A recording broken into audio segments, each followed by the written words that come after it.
Hello, YouTube. Hello, everyone. Welcome to the stream. I don't know why I said that in such a weird voice. I'm being a weirdo. It's a weird night. I'm in a strange place, but it's a good place. It's a really good place. I had a little scare about my housing situation, but thanks to some really awesome friends of mine, that got resolved, and I'm good. And from now, I'm streaming from a location strange to you, strange to me, something to get used to for a little while, right? Because I will be changing locations again very shortly. But anyway, that's not what we're here for tonight. Yeah, it kind of is. I don't know. I'm torn. I'm torn. What I really should be doing is telling people that tonight we have got Sam Seder versus Jimmy Dore, right? We will watch a debate of Sam Seder versus Jimmy Dore, but first we're gonna look into rumors of, is there gonna be a new debate between Sam Seder and Jimmy Dore? We're gonna look into the possibility of that, and it looks like the Vanguard, whose name started popping up in my algorithm after the whole TYT thing, right? They have found a clip of Jimmy Dore posted on Twitter challenging people to debate him. And we're gonna see by the end of this who takes Jimmy Dore up on that offer, and what is this about? What is Jimmy Dore on about, right? What's the history between these two, right? We've got that upcoming video talking about the history between Tim Pool and Sam Seder. Not so much because I just love covering these personalities, but actually because it's illustrative of something, a larger kind of phenomenon in terms of content creation, the business of political content, right?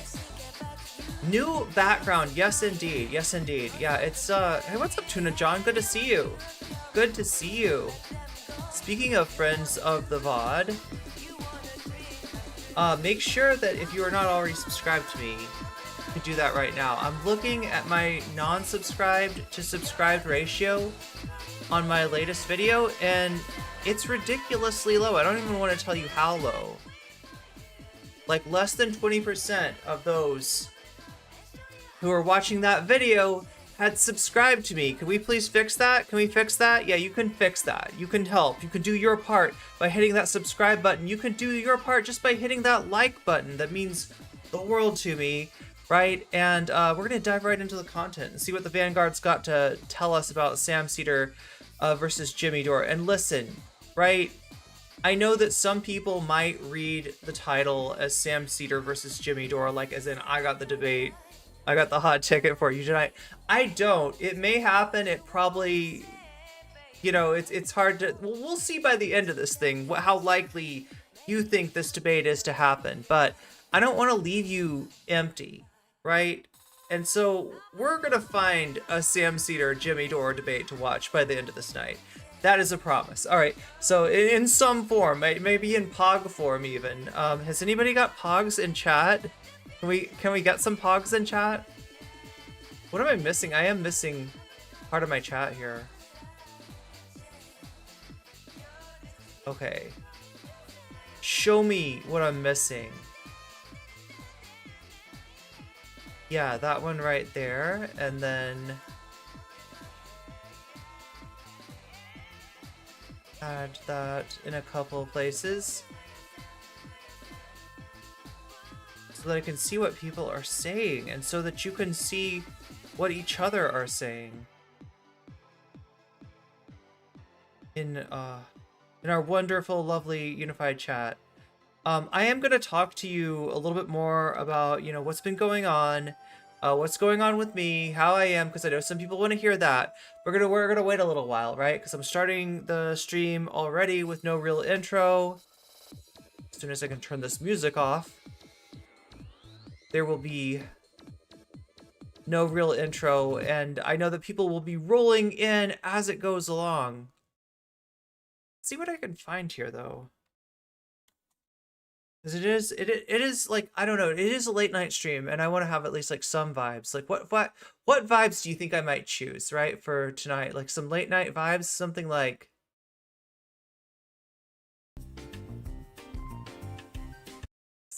this. There we go. It's the same. It's the same. Oh no, it's the exact same. That's the joke. That's supposed to be a joke. I don't know. Did it land?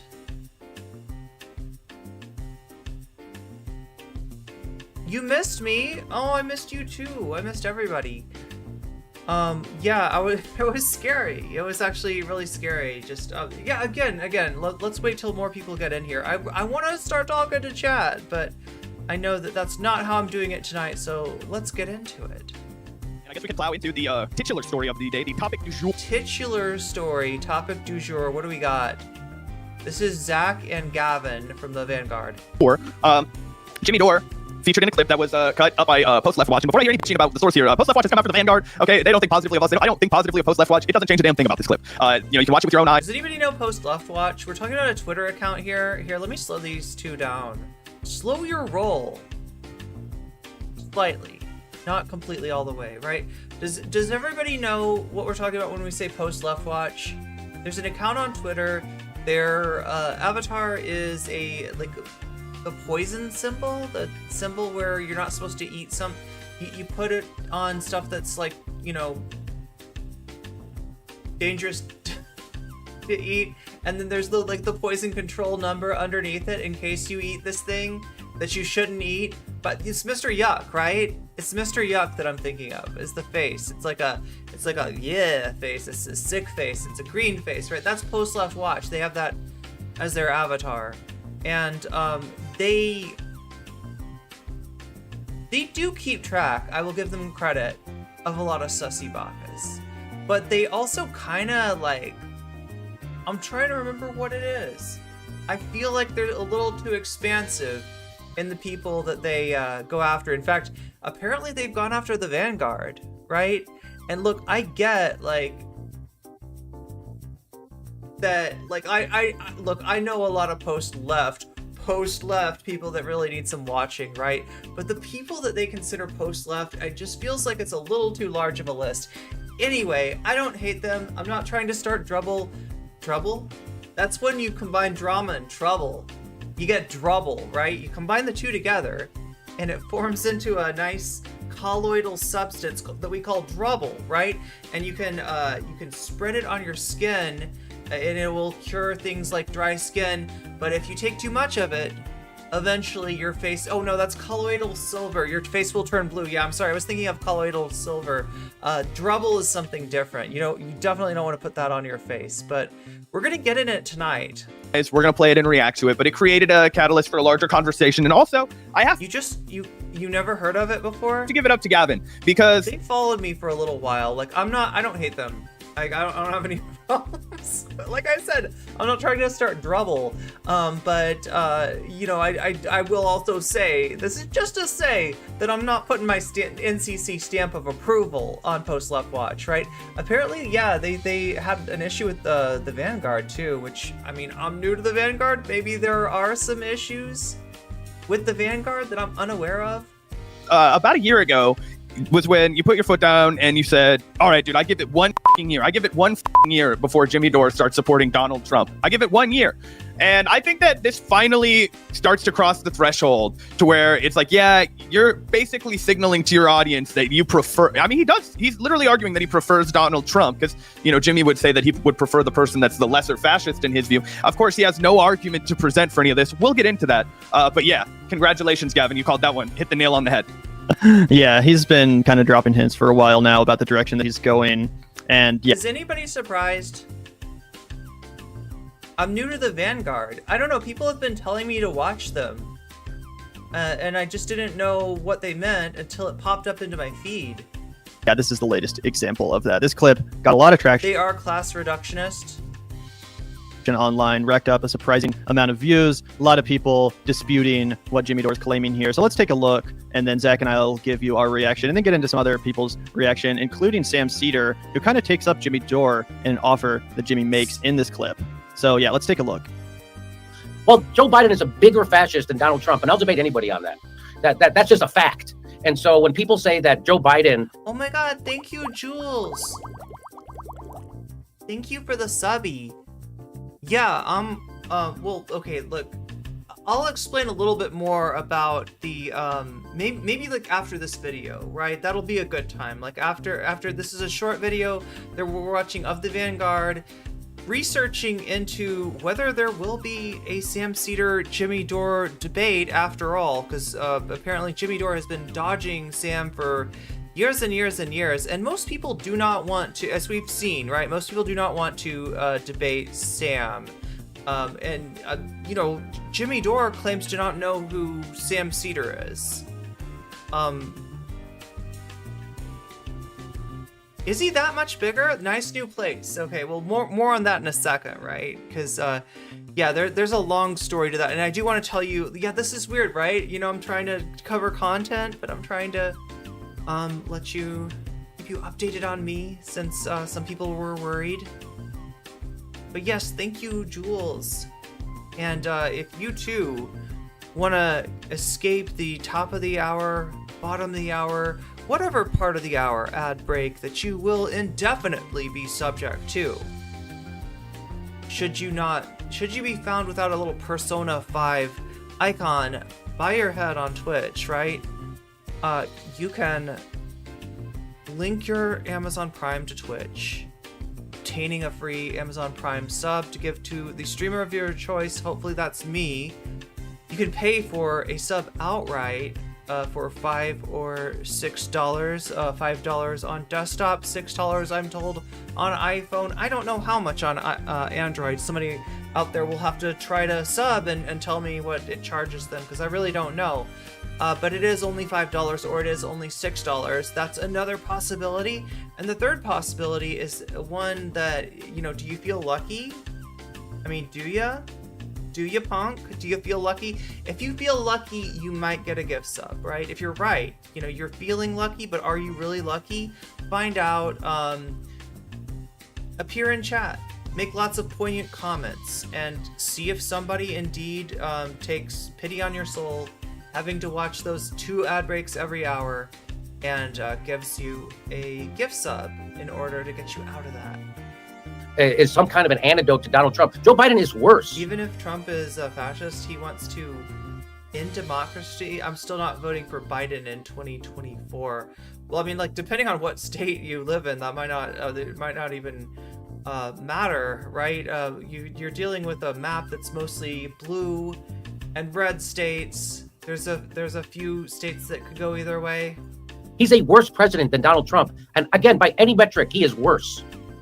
Yeah, one thing I will tell people is Ethan Klein needs to set that debate up. You're right, Jules. that just because you can dislike Donald 2 years. Oh my god, I didn't even notice, Jules. Wow. Trump, but just because you dislike him doesn't mean he colluded with Russia. That's right.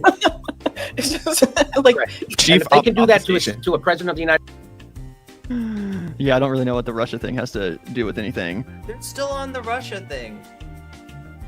Jimmy Dore is still on this idea that the Russia thing is some kind of huge dunk. Look, if you want to dunk on Rachel Maddow for keeping Americans hooked with the idea, watch this space. Just around the corner, Donald Trump is going to get frog marched out of the White House. They're going to reverse the results of the election. And Hillary's going to be your new president, right? Like, they're just about to figure it out. This is dirty, this is bad, but it's gonna get fixed, right? Something's gonna happen, you're gonna get justice, you're gonna see Donald Trump get screwed, and all you gotta do is keep watching. It might happen in the next half of the show, so that's why you gotta keep watching Rachel Maddow all the way through, because, you know, you get the feeling that by the time the show ends, it's gonna all be wrapped up and solved, right? He's impeached, he's gone, he's, you know, I don't know, what have you, right? Rachel Maddow did that. There were, you know, Hillary Clinton, you know, may have used the interference that he did encourage, right? And that was there on some level as an excuse for being the worst candidate. The worst candidate possibly in the history of politics. I don't know. Like, Hillary Clinton has no one to blame but herself, and yet she tries to blame everyone for herself, including Bernie, and I'm sure including Putin too, right? So there's an argument to be made for that, but Jesus Christ, when's the last time Hillary Clinton was relevant, right? Why are we still living in 2016? Ask Jimmy Dore, I guess. Ask Jimmy Dore why he feels the need to talk about Russia, Russia, Russia, as if he is Trump's campaign manager, right? That's, it's just a silly thing to focus on. Wait a minute, is Jimmy Dore even known for debating people? Is he? Well, we're gonna find out in a second. You're gonna see some kind of Jimmy Dore, I promise you this, some form of Jimmy Dore debate by the end of this stream tonight. And yeah, just imagine, this is so embarrassing. Imagine having Jimmy Dore on your fucking show and then just kind of laughing and smiling along. So this is Sabrina's show. Does anybody know this show? It's Sabrina Salvati. That's who we're dealing with. And providing no pushback to this obviously insane statement that he's just made. It's truly, truly embarrassing in my opinion. Oh, dude, I mean, we've known that. Oh, also, let me know how my volume is, right? Because I'm in a new place, new acoustic environment, and I might be a little bit closer to my mic than normal. If I am clipping, I'll trust you to let me know. Sabby was Don't suffer in silence, okay? Is all I'm saying. There's bad audio, call it out. absolutely unwilling to push back like an ounce on Jimmy Dore. She never brought up her interview with Nick Brana, up to Jimmy Dore. She never talked about why he continued to promote the movement for a People's Party after that was over. And this is from someone whose job is, what they describe themselves as, what she describes herself as, independently, I would assume, of the Revolutionary Blackout Network as well on the Sabby Sab show, is like somebody who keeps tabs on lefty YouTubers, right? But she's not keeping any tabs on Jimmy Dore. She's not even willing to push back on an asinine fucking claim that this guy is making to her face, right? I mean, it's pretty nuts. And I know how capable Sabby is. She's actually really fucking good at pushing back on people, as I will point to again, the Nick Brana interview where she got him in tears, bro. Like, she got him, she exposed him, and then just did absolutely nothing with that. Did absolutely nothing, because I think she did a calculation and she was like, it's gonna be way too hard to sustain the show at the level that it's at if I burn the bridge with every single Jimmy Dore simp in my audience. Okay, and that's where you get in the situation where you have to laugh off and obfuscate and go off in some random tangential. So it's like, okay, she's taking the one shred of an argument that Jimmy has, the one case where you could be like, well, they got this wrong about Donald Trump. It has absolutely nothing to do with how he governed at all, which Jimmy just claimed was better in everything by any metric than Joe Biden, which is just definitely not true. Let's talk about taxes for the rich. Like, let's just fucking end the argument there. Ridiculous. Let's talk about the lockdowns, Jimmy. Who was president when the country locked down? Who was president, Jimmy? Oh, by any metric, you're fucking idiot and so insincere. And the fact that she just won't even mildly push back at all. Crazy. United States, they'll do that to anybody. They did that in lieu of killing him, like they did to Kennedy. They couldn't discredit Kennedy like that, so they just killed him. Same thing with RFK. And so, but they could discredit Donald Trump because he had a comb over. Been a clown in our society for 30 years or 40, and so it was easier to do that to him than someone else. And Donald Trump didn't have any allies inside the Republican Party because he didn't come up through the Republican Party, right? And nobody owed him favors, and so that's why the Republicans establishment and the donor class hates Donald Trump. That's the difference between him and Joe Biden. The biggest difference between Donald Trump and Joe Biden is the donor class hates Donald Trump and they love Joe Biden. Oh my God! All right, there's so much we got to talk about here. So many just fucking idiotic. I think I got it adjusted. I think we were equalized out. Moronic lies just came out of Jimmy's mouth that it's almost overwhelming and almost impossible to even respond. That fedora too, right? Isn't he like 7 years late on that fedora? I don't know. Maybe I shouldn't be surprised. Like, is he literally a baby boomer? Is he a literal boomer? To them all, but to say that the donor class hates. I mean, like, they get things late, but. Wait, no. Is that late to them or is that early? Oh my God, I'm so confused. I'm so confused, chat. You gotta explain this to me. Canadian Brunch, good to see you. That is 25 months of being subscribed. You're delighted to finally see me again. Yes, this is a viewer that probably is not awake at my normal streaming time, and therefore hasn't seen me for quite a while. Good to see you though, Canadian Brunch, as always. Donald Trump. All right, it's fair to acknowledge that the donor class would prefer a more easily manageable Republican. No doubt about it. I think that if the donor class just had their pick, then they certainly would prefer someone like Ron DeSantis or Mike Pence. Yeah, I mean, even if you want what Donald Trump is selling, you gotta realize that his ability to deliver it, if you're the donor class, yeah, his ability to deliver it is going to be compromised by his ego. It's going to be compromised by his... I don't know what you want to call it. Just the ridiculous nature of his existence.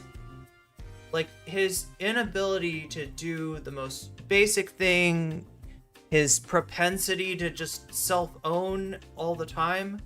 I don't feel like the Vanguard deserves to be lumped in with the red-brown cryptos.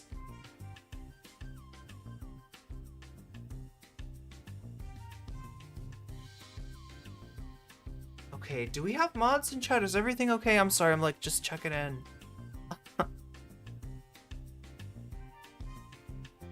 Yeah, everybody... I mean, I'm sorry. I don't know. Is it the new setting? Maybe it's my fault. Over Donald Trump, just because Donald Trump is It's kind of weird. I know. Everything's weird tonight. Sorry.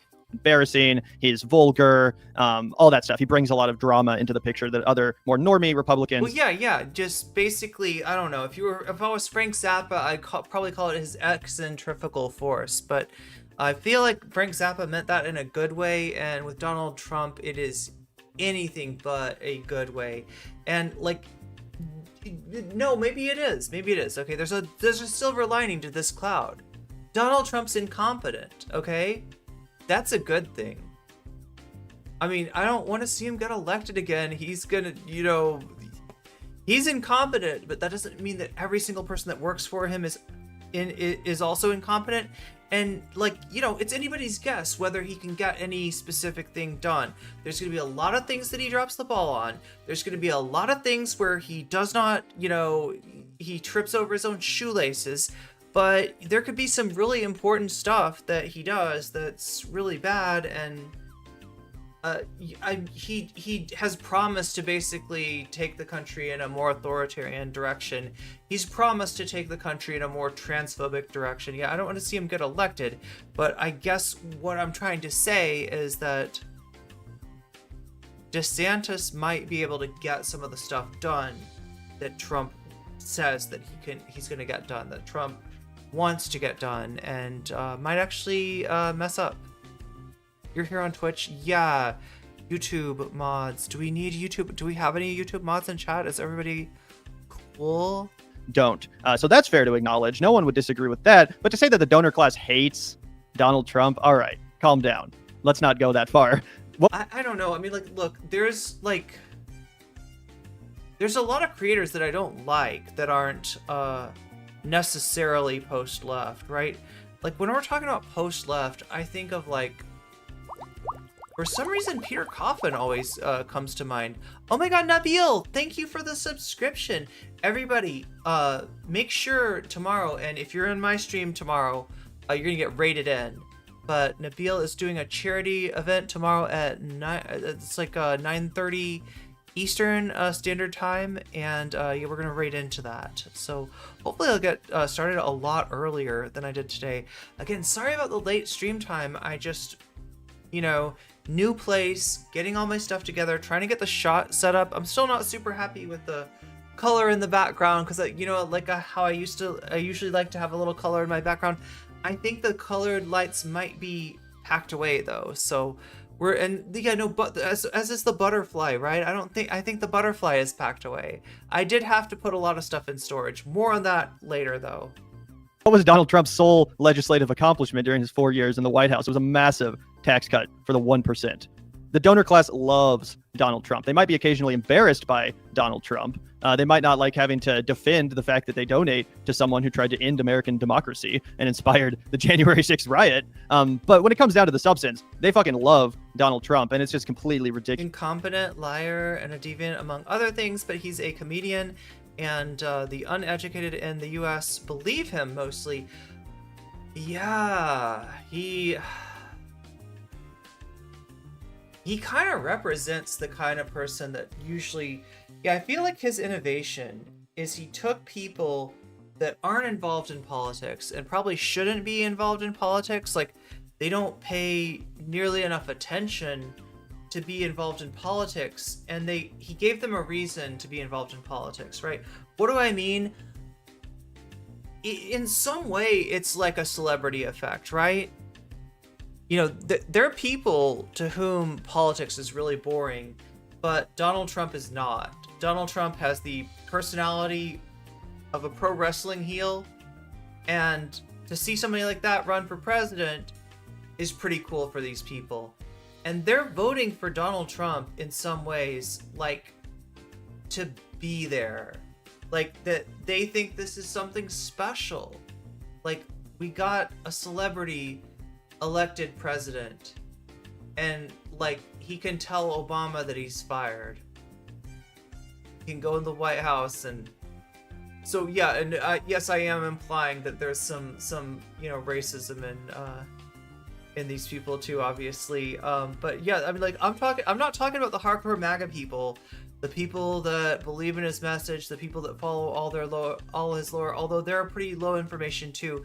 I'm talking about people that are even lower information than that just would not get involved if there wasn't like a name that they recognize from some terrible reality show that they watched when they were, I don't know, in college or something. This is trying to help our trans friends. God, let me reopen this thing so I can see. I need to be able to see. I need one of those, I need what Hassan's got. Hassan has this like thing that lets him scroll through everything really quickly. Chatterino, that's what I'm thinking. I think Hassan is a Chatterino user. Jimmy slept in his clothes again? Oh yeah, rummage sale hat. Yeah. Not the snappiest dresser out there. Trying to help our trans friends after TYT and Anna have been doing their best to discredit them. Are you talking about the TYT mods by chance? We talked to Bitingale actually the other night on stream. It's I was thinking about putting that video out as a standalone video. What do people think? Do people want a standalone video of my conversation of Bitingale? I would do it, but I feel like I'm cannibalizing my content. Like, I've got the live up, I've got the VOD up, right? And then I've got a shortened version of the VOD as a video of the, just like not the, just specifically the TYT and just specifically the stuff that's related to that. I could cut out the interview as well to make that a piece of content. Nightingale was on my stream too. Nice, we shouted you out. That is really sweet of you. To pretend that he's somehow the enemy of the establishment or of the donor class. Okay, guys, yes. Let's look at this really quickly. Okay, this is He's the enemy of the establishment that they can see, right? Like, celebrities don't like Donald Trump. Establishment figures in the news media don't like Donald Trump, right? They're not seeing the entirety of the establishment. But the part that they're seeing, and the part that they fixate on, does not like Donald Trump, and yeah, that is part of their motivation for sure. okay, it's a Newsweek article, but whatever. It makes my point in a way that it's like, okay, at least you guys can see these names. Let's not forget Sheldon Adelson, who was a huge billionaire backer for Donald Trump last time around. Donald Trump actually is, yes, it's true that he's good at raising money from his supporters, but he absolutely raised a fuck ton of money from regular GOP donors, like a literal fortune. You know how there's all the reporting that we're going to get to about how Ron DeSantis, his campaign is falling apart? That's because I mean, part of that is because, like, when he won the election, when he won the nomination, you know, it's obvious that he's going to be the candidate. It might have been obvious before then, right? He just never really had a credible opposition. They were always trying to kiss his butt for the most part.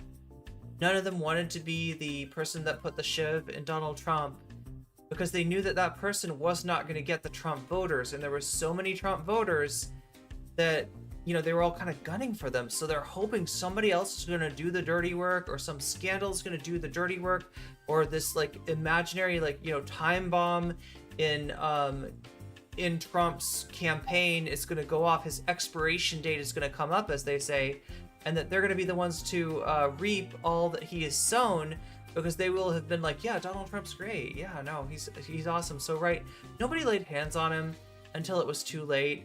And then the people that did, what was it? Marco Rubio once had to go at him.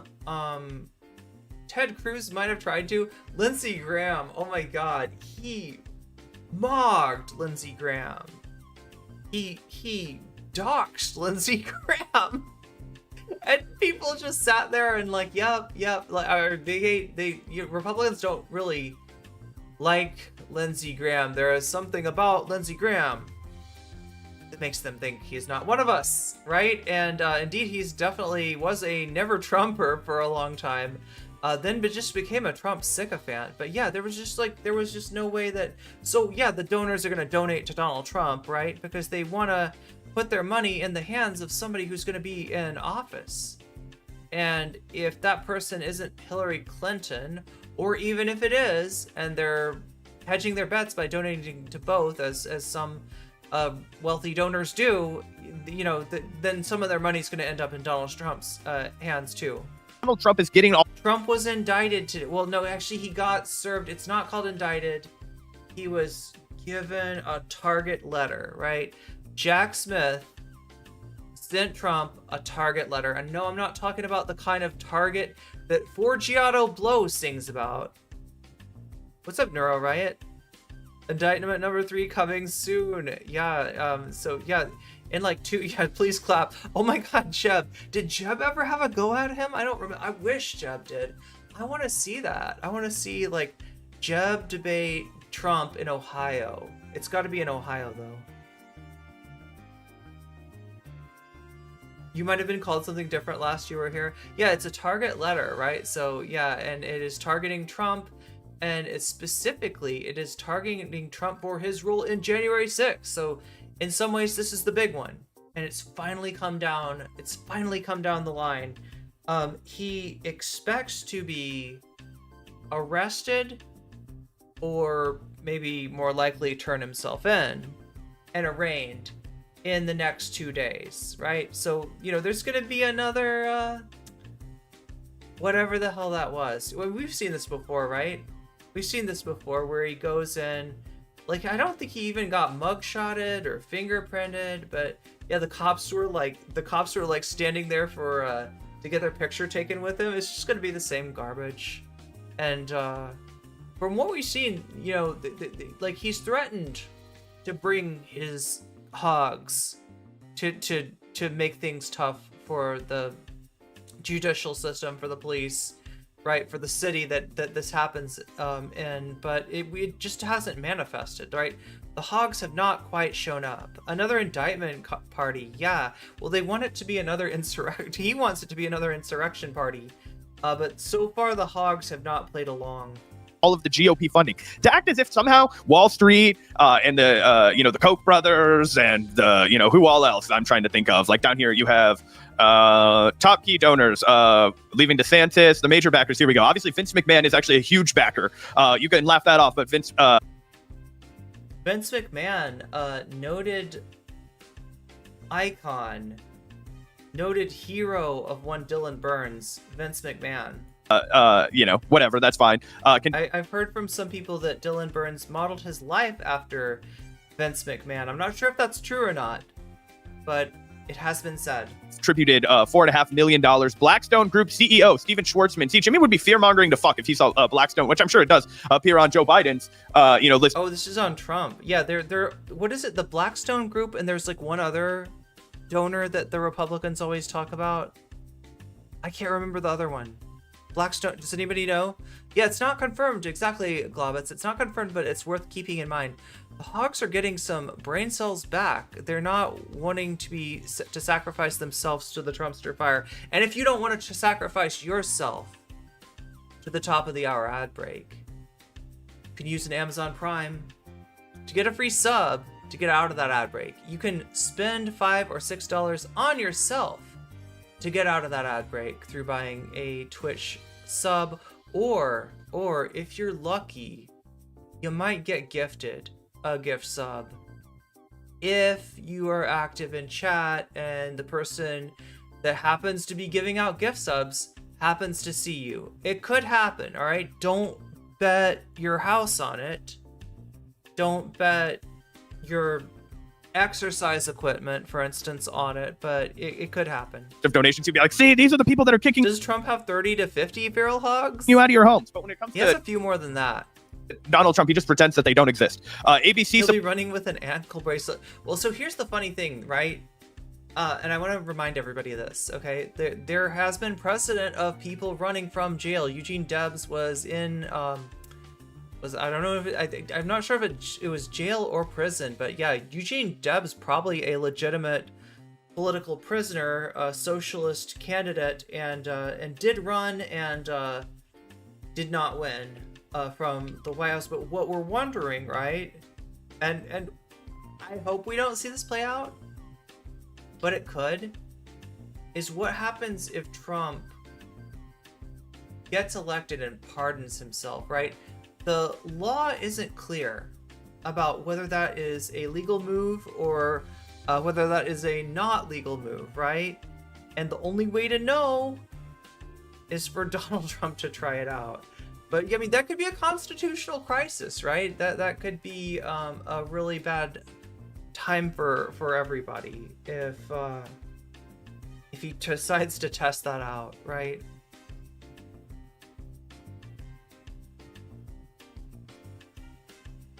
Trump will make himself chancellor. Oh my god.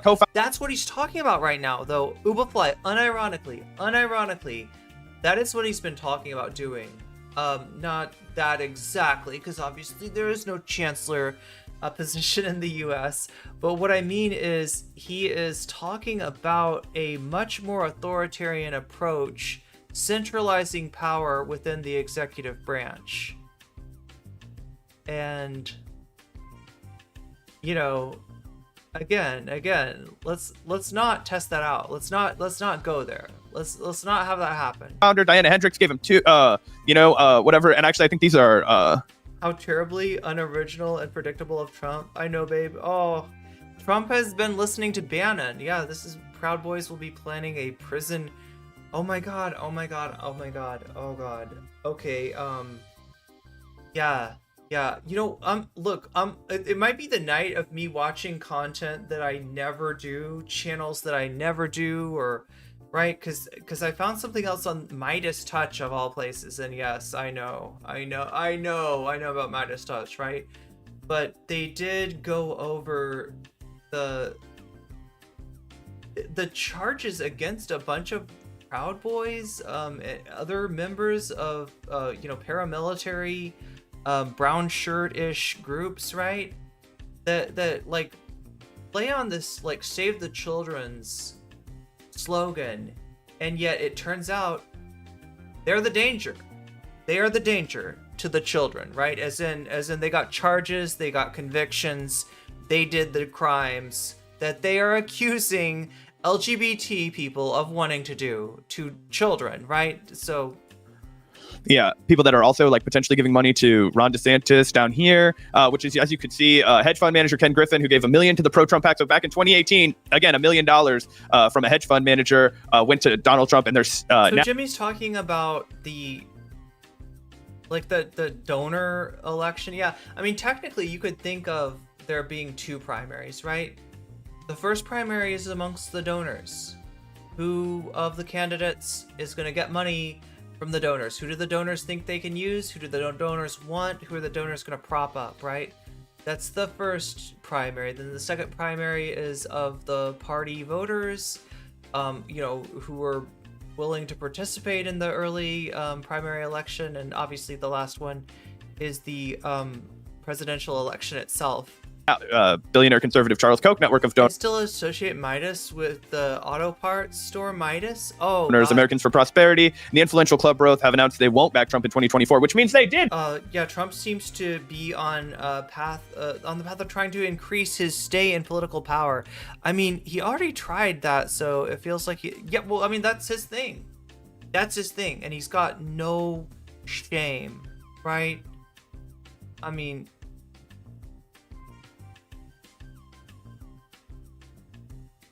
he's willing to hurt an unlimited number of people in order to gratify his ego.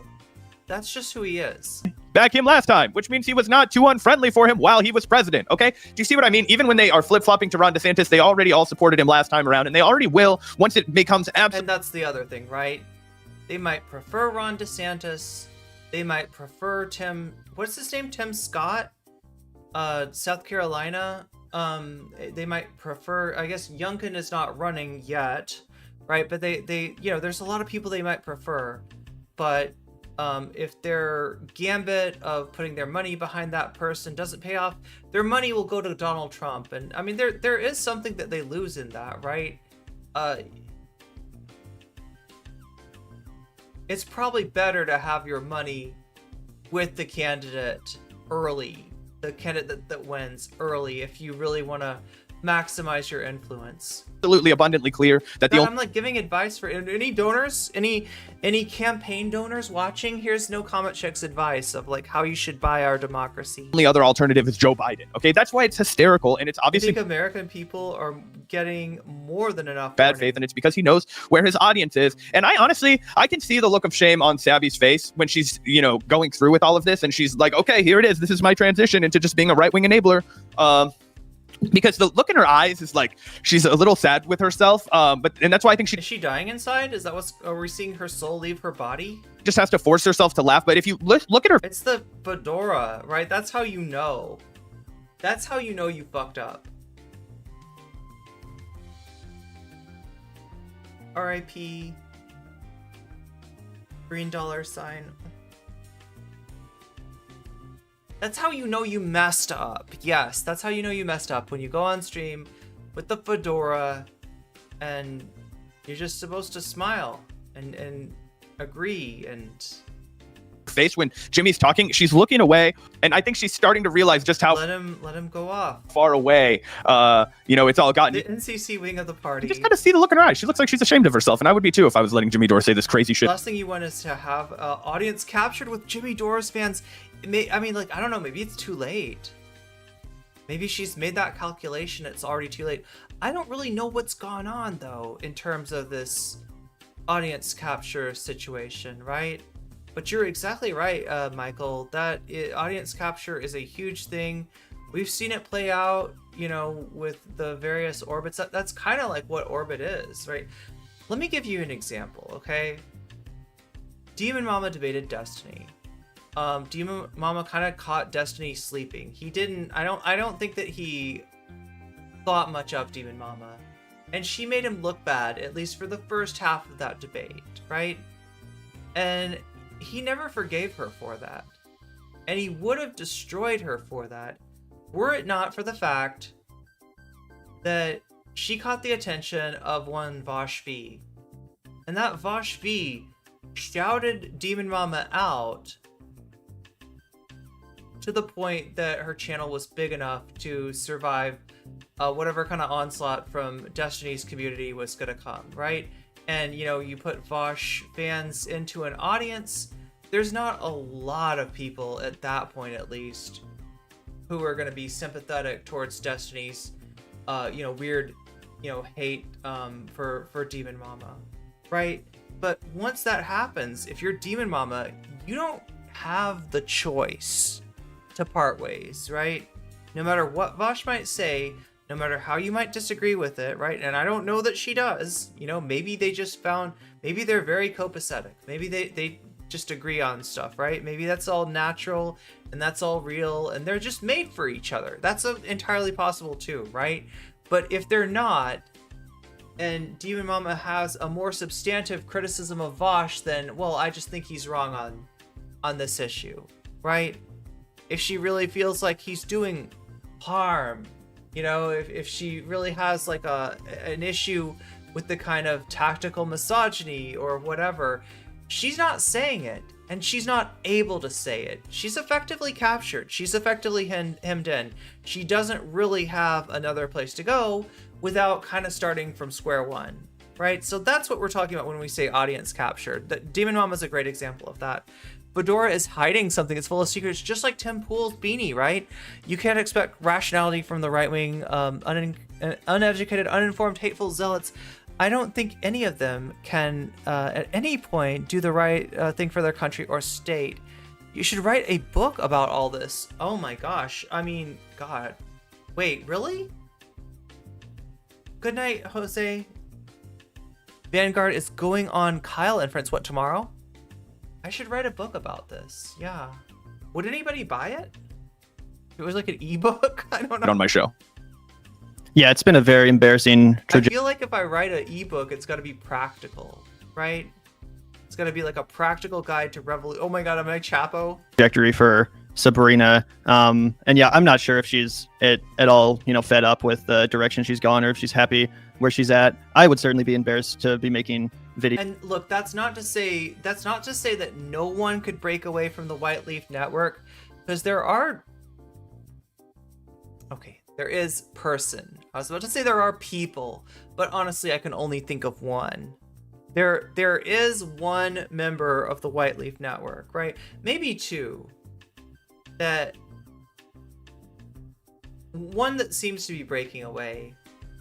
One that has done enough disagreement to really get the ire of the rest of the network, right? And maybe one more that if they really had a disagreement with Vosh and whatever, they're big enough to break away, right? Yeah, Lance is an interesting one, right? Because the litmus test is Keffels. You can't meaningfully criticize Keffels while she is in that spiral that happened last February and stay in the network. And yet Lance did that. He did it through a subtweet, but it was clear who he was talking about, right? He's also, criticized Xander Hall and been attacked by Xander Hall, right? Yeah, we'll see what happens with that. I do consider Lance substantively different than the network. And here's the thing, right? We're talking about, I say the Vosh network, right?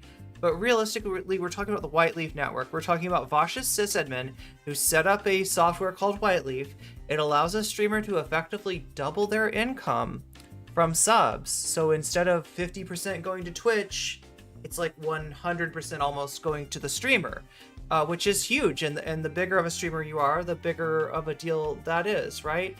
So, Vosh does that through his sysadmin. And then the sysadmin offers that service to other channels that are allied with Vosh, that seem to be on the same page and are not criticizing. Essentially, people that kiss his butt, right, can get a channel from White Leaf as well. And Lance is one of those channels, right? But it does feel like there's more and more space, there's more and more daylight between Lance and Vosh, right? And we're gonna see what's gonna happen with that. Keffels is all over the place lately. Yeah, God. what do you think, chat, right? I am of two minds, right? Because I've talked to some creators that have been attacked by Keffals, and their analysis is that she is spiraling and they're going to let her cook. They're not going to engage with her. They're not going to talk to her. They're not going to do content on her. They're going to let her continue to A-log. I don't know what else to say. I hate that I have to use the language of the website that attacked Keffals last year. But that is exactly what she's doing, right? Obsessively harassing certain people that get under her skin, and people close to me, right? People that I care about. And if I don't end up like covering that, understand it's not because I don't want to set the record straight on the people that she's attacked. Understand it's because I feel like engaging with her bullshit is helpful to her in a way that I don't want to be, right? Have I seen the Demon Mama Soul Bunny debate? Yeah, wait, no. I have heard a lot about it. I haven't watched it all, but I have heard a basic narrative of it. Is that something chat would like to see? Videos every day called Matt Type. That's probably, this is the time where I should remind you that I have a Discord. And that Discord has a channel that's called Stream Suggestions. It's a channel that I look in every day. I try to cover stuff from.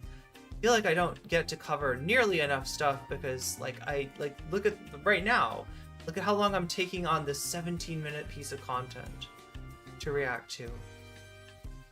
But it still probably should throw the link in chat. That is the link for the Discord. If you're not already in there, get in there and you can make suggestions. If you want to see a certain debate, talk about it in stream suggestions. Post a link to it. Post timestamps, right? I've actually had people start to post not just links, but timestamps of specific moments in a piece of content, especially like something like a debate, especially something like a stream, something that's longer form, and I'm not gonna have time to watch the whole thing. If you give me a timestamp of like right here, they start to talk about XYZ, then, it gives me the ability to kind of cover multiple things. So wait, where else am I gonna put this? I'm gonna put this in YouTube chat as well. Here we go, YouTube chat. There's your invitation to the Discord. Super surprised Soul Bunny would agree to a Demon Mama debate. I know Demon Mama sided with Cat Black when she was getting harassed by Vosh and his groupies, but Demon Mama still has a lot of bad takes. Yeah. And I will say that I don't expect anybody to know everything about every creator. I had a chance to debate Demon Mama, and I didn't, because I could tell she was bad faith, right? I could really clearly tell by the difference between what the imps in my chat were saying and what the imps on Demon Mama's stream were saying, right? In my chat, they were being very nice, cordial, and polite. Demon Mama would like to have a word with you in CC. And in Demon Mama's chat, they were calling for my blood. And I saw that. And so, I know what that means, right? As a streamer, you don't have the time to, watch another streamer that's concurrently streaming. In fact, sometimes you can get in trouble for that. Some people will threaten to DMCA you, Dylan Burns, over something like that, right? And so, you gotta watch yourself. But yeah, the one way to know what the disposition of another streamer is generally to look at their chat. It's a pretty good estimation. I think she was trying to be charitable, but I think DM was taking advantage of that. Yeah, I don't know that Soul Bunny necessarily knew even that Demon Mama was part of the Vosh Clout network, right? And it's making me think I don't want to talk about these people exactly. I definitely don't want to feed into their content strategy, which a lot of times is conflict and, back and forth and stuff like that, right? I've got bigger and better things to talk about. But at the same time, I'm bothered by the fact of how few people know about the White Leaf Network. How many people see Demon Mama and treat her as a completely separate entity from Xanderhal and Vosh. She's not just a streamer who happens to occasionally talk to these people, right? She's somebody who essentially is part of, a group that strategizes together, right? So when you're dealing with Xanderhal, Demon Mama, Vosh, anybody like that, you can't think of it as like 3 separate dragons. You gotta realize that's a Hydra. It's 3 heads with, the same body. And knowing that, makes a lot of difference, right? And understanding how they work, understanding how they attack together, understand how even their disagreements, when those occur, are often strategic, really helps you know what you're dealing with, right? Because I'm not entirely sure that, Soul Bunny went into that situation knowing what she was dealing with, and it's understandable that she wouldn't. Phoebe speaks the truth. Jimmy Dore says, "Wake up!" Like, this is the kind of content we're talking about. But yeah, it's just a ridiculous lie. I can't get over what an insane lie it is to say that Donald Trump is somehow an enemy of the donor class, when over and over again he gave them all of the gifts they could have possibly wanted. Have we forgotten about the fact that Trump signed an executive order basically immediately? God, I gotta say, it's gonna be a pain in the butt to be an NCC hater, right? Because right now, chat wants to talk about Demon Mama and Soul Bunny, even though what's actually on the docket is Sam Seder and Jimmy Dore, and I'm indulging you in that, right? I'm indulging you in that because I know it's been a long time, and I shouldn't have left you. And that a lot of stuff has happened, and this stuff is important, and I haven't been there to talk about it, right? So I completely understand, and I will indulge you in this, right? But if you're somebody that's trying, oh yeah, I heard NCC talked about Demon Mama, and you're looking for where it is, you're this seems to be Sam Seder, Jimmy Dore here. Little do you know that it gets tucked in there. It's like a lasagna or something, but there's unexpected ingredients in the lasagna. You're eating through the lasagna and you're oh yeah, this is the pasta, the lasagna noodles, we got the sauce, we got the ricotta, maybe it's vegan ricotta, maybe there's some Impossible Burger in there, whatever. And then you got a little pop of kiwi. When we're talking about couples, you got a little pop of kiwi, I guess, right? You got a little bit of marshmallow.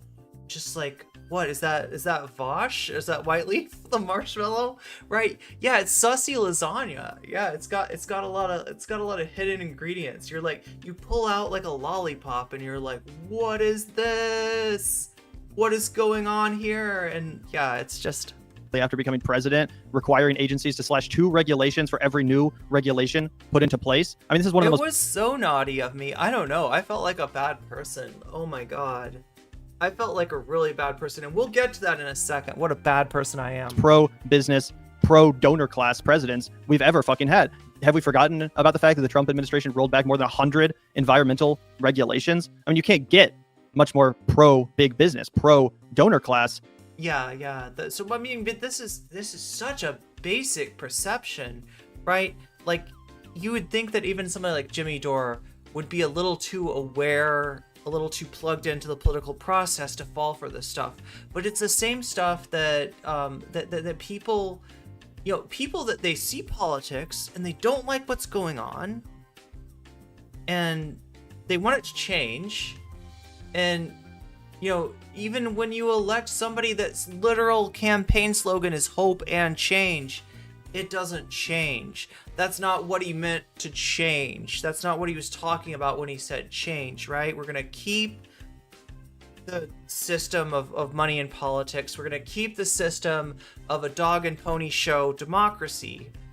But we're going to change healthcare, and that's not for nothing, right? I definitely benefit from the changes that took place in healthcare.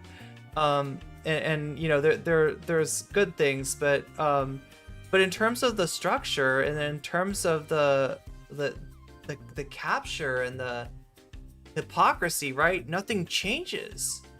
And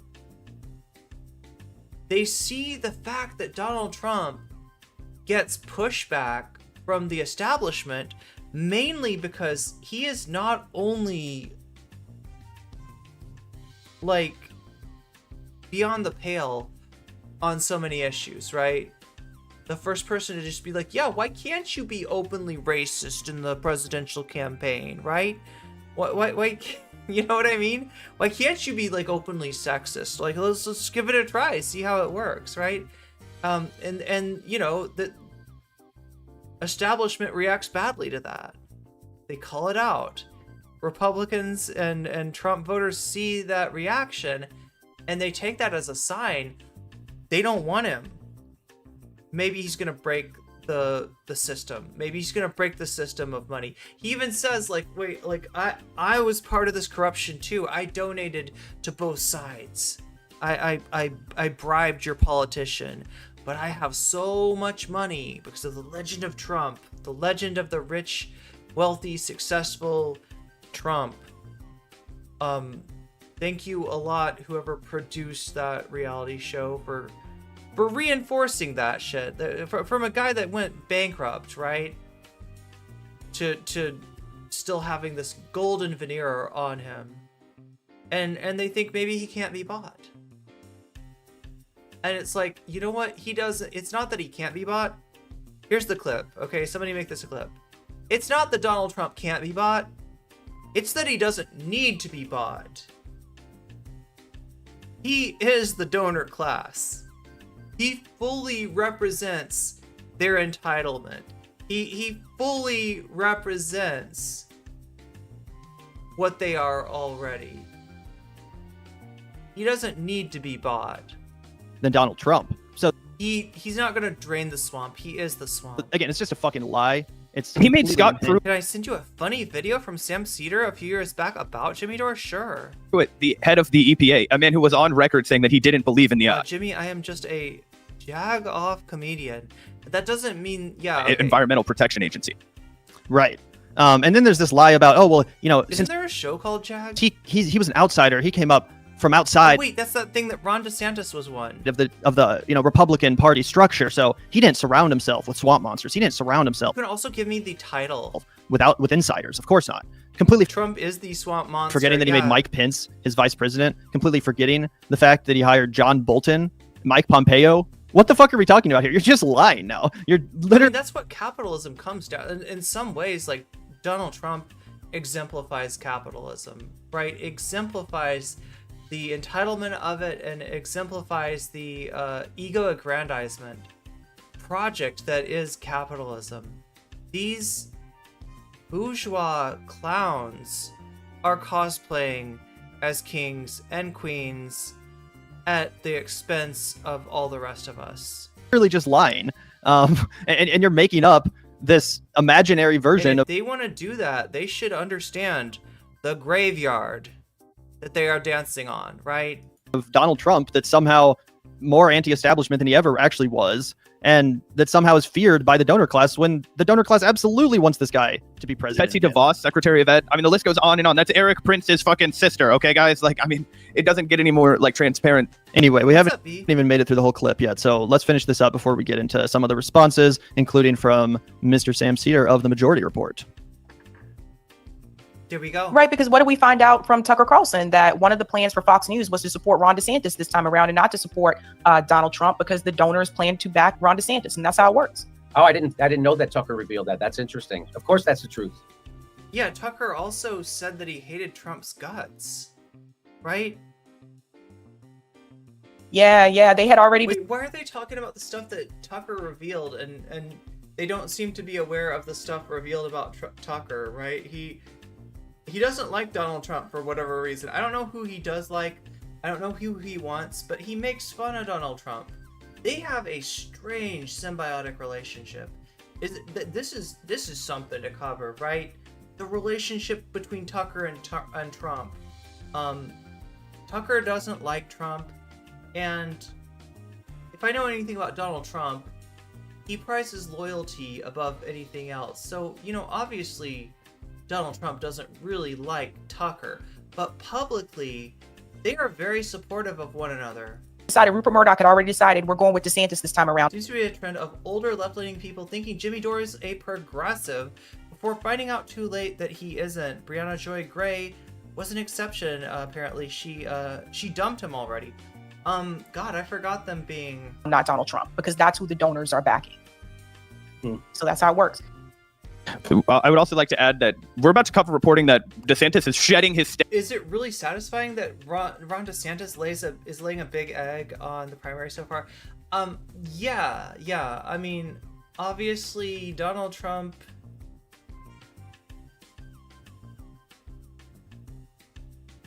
God, I hate to have to be like, which would I feel less threatened by? A Donald Trump second candidacy for president or a Ron DeSantis? Probably a Donald Trump, I guess. That's a horrible choice to have to make, though. I hate to say that. I have sent the Sam Seder video in stream suggestions. It's about Jimmy censoring discussion of Sam. Yo, Jimmy pulled a demon mama on Sam Seder. Do you all know about this? If you were ever in Demon Mama's chat, there's one name that you're not allowed to say. At least, right? At least one name. And that's no comment, chick.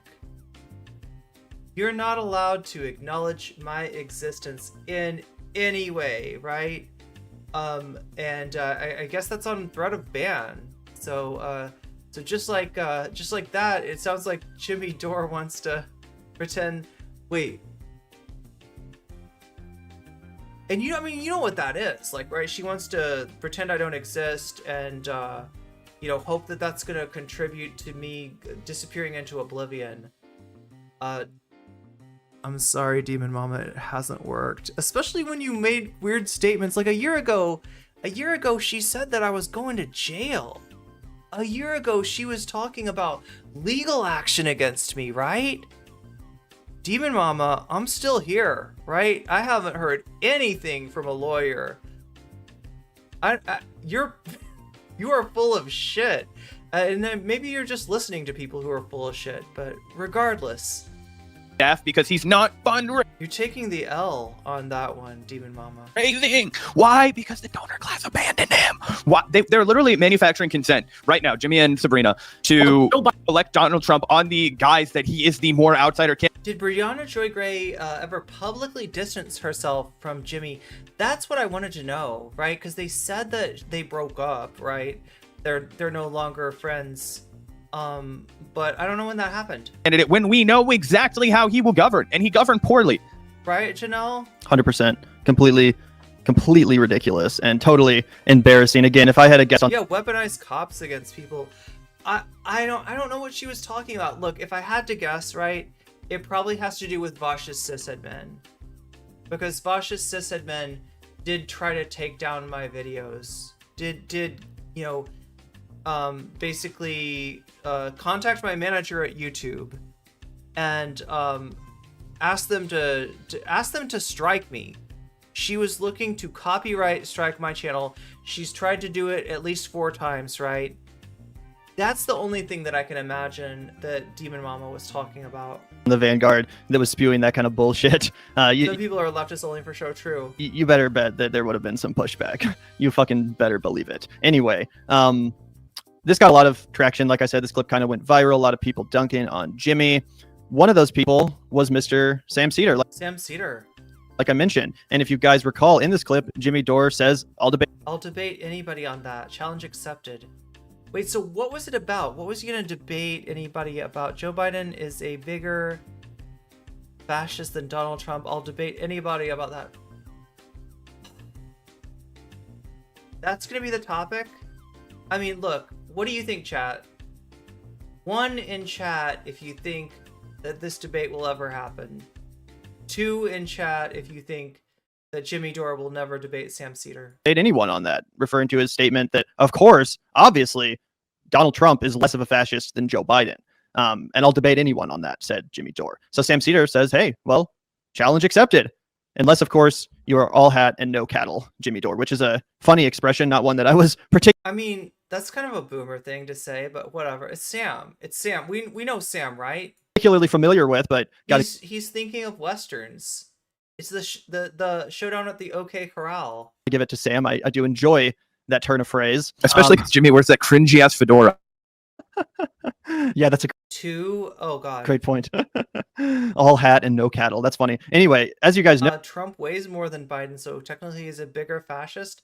Sam Seder's been. Oh wait, am I freezing up? Am I good? Okay, so yeah, as you guys know, Sam Seder has been trying to get Jimmy Dore to debate for a long, long time. At one point, he infamously called in, Jimmy did, to the Majority Report, and they got in like a 5-minute back and forth. That was the closest they've come to debating. Really? You don't say. Is that a fedora or a trilby? I thought it was a fedora. Am I wrong about this? And ever since then, Sam Seder Any hat experts want to ID this hat for me? has been trying to make it happen, trying to chase Jimmy down and force him to confront his disagreement. Sam loves this kind of thing, and Michael Brooks used to kind of cringe, right? And for a very particular reason. Michael Brooks looked at Sam Seder debating Tim Pool as like he compared it to like LeBron James dunking on an 8-year-old, right? Or not dunking, but an 8-year-old trying to, not even like, like right when you don't know how to throw a basketball, you're not throwing it like that. You're like kind of slinging it up at the hoop, right? And that like Sam is LeBron James like stuffing the kid. Right. That's what Michael compared like Sam. Michael didn't even want Sam debating Tim Pool because he thought it was a bad look. He thought it was like intellectual bullying. And I mean, little did he know that Tim would become big enough where it's necessary that somebody intellectually bully him. Jimmy's just bluffing. He's too chicken to debate somebody like Sam Seder. Yeah, he kind of is a chicken. Like I think that's his persona, maybe even. I don't know. Throwing it, no, I shouldn't say that because then that's like, I don't want to disparage a persona. Throwing it from between your yeah, something like that, right? And that Sam is just like a professional like all-star basketball player just destroying Tim Pool. Gentleman's Gazette, the main difference between the trilby has a shorter crown and a brim, but has many of the same fixtures as a fedora, such as the soft hat with a pinch in front of the crown. Okay, so it has that. Can we tell? Is this one a trilby? His criticisms, etc. So we could get 1 vote for yes, it will happen. etc. Jimmy has never allowed it to happen. He won't even really acknowledge Sam Seder's existence. I remember back in the day when we had Jimmy Dore on the Vanguard, I asked him, hey, will you ever debate Sam Seder? Jimmy Dore basically dodged the question, pretended to not even know who I was talking about. So that's kind of a, long running. I mean, it wouldn't even be a fursona, it'd be a feathersona. Bit from Jimmy not knowing who Sam Seder is. He's a weasel. There we go. Not acknowledging his existence. I don't know. I feel like a weasel would be a cute fursona, though. But here he is. I don't want to give that to him. Quite frankly saying. Brim size. Fedoras have 2 to 3 inch brims. Trilbies often have 2 inches or less, so a bigger brim makes it a fedora. Maybe that's a trilby. It's not like a huge brim, right? I'll debate anyone on that. Anyone. And Sam Seder, of course, immediately rose to the challenge, rose to the occasion, rather. So what do you think, Zach? Do you think there's any chance that Jimmy Dore steps up to the plate next? Sam Seder was waiting like... I'm trying to think of what it is. Like an alligator at a river crossing for the sickly gazelle. That's what Sam Seder was doing. accepts Sam's request, will we finally get to see Seder versus Dore come to fruition after all these years? No, absolutely not. Jimmy is the biggest coward on the internet. He absolutely isn't confident in any of his ideas. He knows that his base is stupid as shit, and he's Jimmy Dore literally calls Sam Seder MSNBC contract on his show. Oh, that's his name for it? Oh, that's great. That's great. not actually willing to argue with anybody to defend these points. He needs to have yes men around him, and that's what he does. He just Jimmy Dore's the chicken that keeps fighting Peter Griffin. Wait, was that a chicken or a horse? What was the deal with the horse? Wasn't there like a horse that fought Peter Griffin? goes on interviews where it's the same schlock, no pushback, no, oh yeah, Jimmy, you said that's great. Oh, here's another great point from Tucker Carlson. Yeah. He left because they were going to get behind Ron DeSantis and not support the real chieftain of the people. The real popular chieftain. Wait a minute. What was it that Haas called him? A viceroy? Wait, no. He wanted to be a viceroy to Jimmy Dore, right? Is that right? Am I remembering this correctly? Haas has like fantasies of being subservient to a triumphant Jimmy Dore, like some kind of a strongman of Jimmy Dore. Oh my God, it was so peaceful here. But now there are freaking communists invading radicals, including the communist invading radical who just invaded my chat. Welcome to the stream. He could be the Grand Poobah. Also, welcome Myra Tenaro. I meant to thank you for following. I didn't quite get there. Temple is nightmarishly scared of Sam Seder. As we know from H3, he does his debate 3-on-1. Is Dore not just Tim Pool,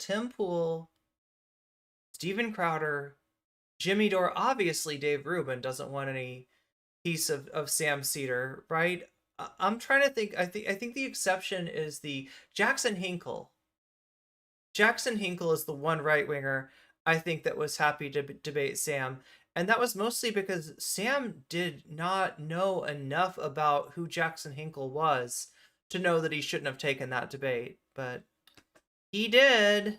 And Donald J. Trump, lifelong billionaire real estate mogul. I mean, you can't make this shit up. He already governed like shit for 4 years.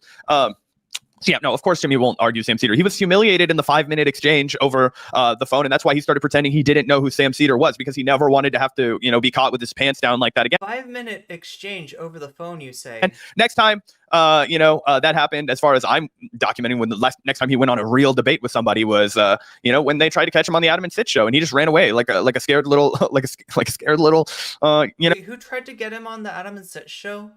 I have no idea who that is, and I'm really not interested in knowing. Wait, are you talking about you don't know who Jimmy Dore is, or you don't know who Sam Seder is, or like a little bitch? Dave Rubin? And that's what he does, because he's completely unconfident in his views. He's a shrimp. He doesn't have bravado. He can shout and scream and kick, but he can't defend his own ideas because he doesn't believe in anything. All he's out is to make a quick buck, and it's so transparent, dude. And it's so fucking easy to spot, and that's why he's had to go to the absolute lowest common denominator of an audience. Okay, he is literally scraping. Jackson debated Sam when he was still relatively. He did come. Look, I don't know how leftist he ever was, right? But he did come off as sounding like, and it's saying that he was to the left of Sam, right? The bottom of the barrel for the people who are like too online for Tucker Carlson and would rather split their time between fucking. Sam Seder, the one who debated Sam Seder that I mentioned. Jackson Hinkle. Oh God, yeah. You don't really want to know about. Yeah, that's true. That's true. We'd all be better off knowing who Jackson Hinkle is. You're right about that, Alien. Not loving them, calling him a little bee, even though he's an ass. Like, bitches make puppies and are good dogs. Yeah, and I'm a bee too, right? And that's a good thing. InfoWars and like listening to leftist shit on, leftist, excuse me, basically like, talking head shit on leftists, and then be like, yeah, Tim Pool said he was to the left of Emma. I'm a leftist, but I just hate everything the left stands for, and I only love what Tucker and thank you, Sisyphean. Donald Trump are standing for, and if they've convinced me, then we've convinced everybody. Like that fucking jerk off game, the circle jerk. It's mad. Wait, that sounds like spoken by somebody who's participated in said game, right? Is that real? Can anybody in chat confirm to me there really is such a game that exists, right? I've seen Big Mouth. I know about the cracker. I don't know. I don't think it exists. You know the cracker?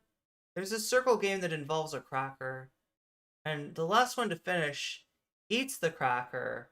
But I don't know if that's something that actually happens or something that people like. Is it something of legend, right? You've never experienced it in real life. Yeah, do people play Limp Biscuit in real life? Like, do they make the biscuit limp and then the last one to finish has to eat is that a real thing? Is the circle thing a real thing? I'm sure it exists for people who well yeah, if you have a kink for it, I mean like that's totally, but I mean of people who are like amongst, I guess it would have to be amongst like the mythology is that it happens amongst like, you know, straight cis guys, right? That's where the circular game, the circular activity takes place, right? And none of them are interested in each other, but they are interested in playing this game, by which the last one to finish is forced to, and ostensibly does not want to, eat the cracker along with whatever is on the cracker or the cookie. Or I've heard different things about this. Is a hazing ritual, but does this exist? Is this even real? Like I've never heard anybody be like, "Oh yes, I've done that." Like in other words, right? I've never heard anybody actually be like, yeah, me and my friends did that. You know, that is real."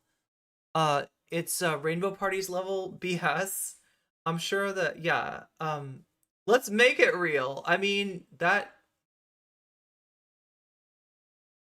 Anyone else remember the furor over the plastic bracelets that parents decided were sex coupons? Wait, what plastic? Are you talking about like the like Live Strong bracelets? I assume yeah, it was a hazing ritual. I mean, maybe. Maddening. But it's I just don't think it's real. I mean, maybe I guess it's a hazing ritual. It kind of.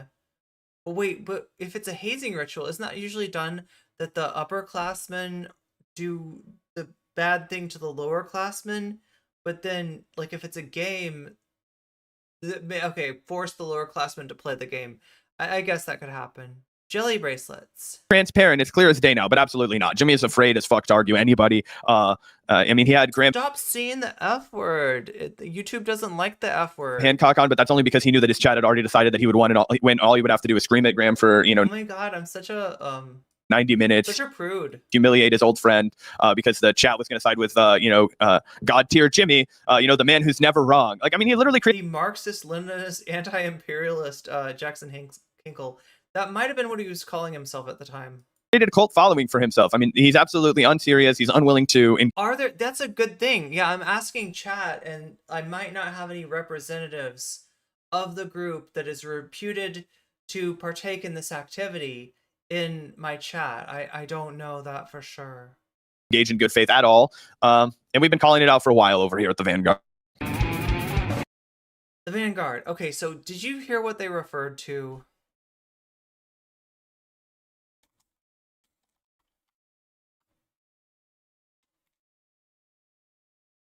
So supposedly there is a piece of content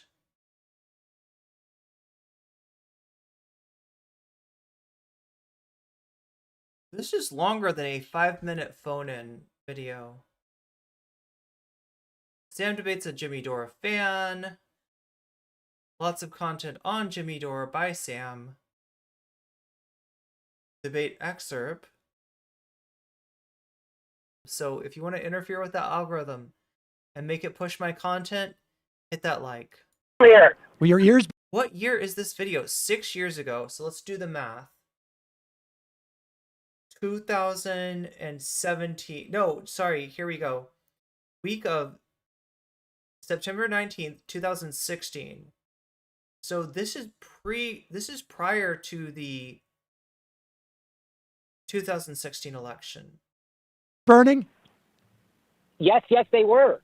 All right. Well, to be fair, I gave you a heads up that we were going to do this. What did he say?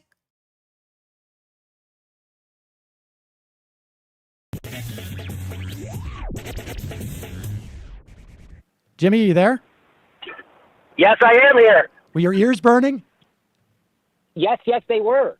All right. Well, to be fair, I gave you a heads up that we were going to do this. Now, Sam, if you're gonna do this kind of blindsiding with me without any warning whatsoever or heads up or even give me a chance to rebut you, that is so dishonest. Did they ever have a good relationship together? Like, I know that Jimmy Dore was different early on in the Young Turks, and like, were they ever friends? Like, prior to Jimmy Dore becoming Jimmy Dore? Well, Jimmy's Does the vid have captions? Let's check. It must. It's old enough. It's got, like, if they haven't captioned it by now. funny. I did send him an email and tell him to do this, but it was, to be fair, it was also last night that I did that. So maybe send me an email. Because this is a much more friendly. So my understanding of Jimmy Dore, like the timeline of Jimmy Dore, is that he was okay up until the primary of 2016. Right? He didn't start to go south until after Bernie lost. Email maybe the night before to let me know you're going to do this. Becoming Jimmy Dore.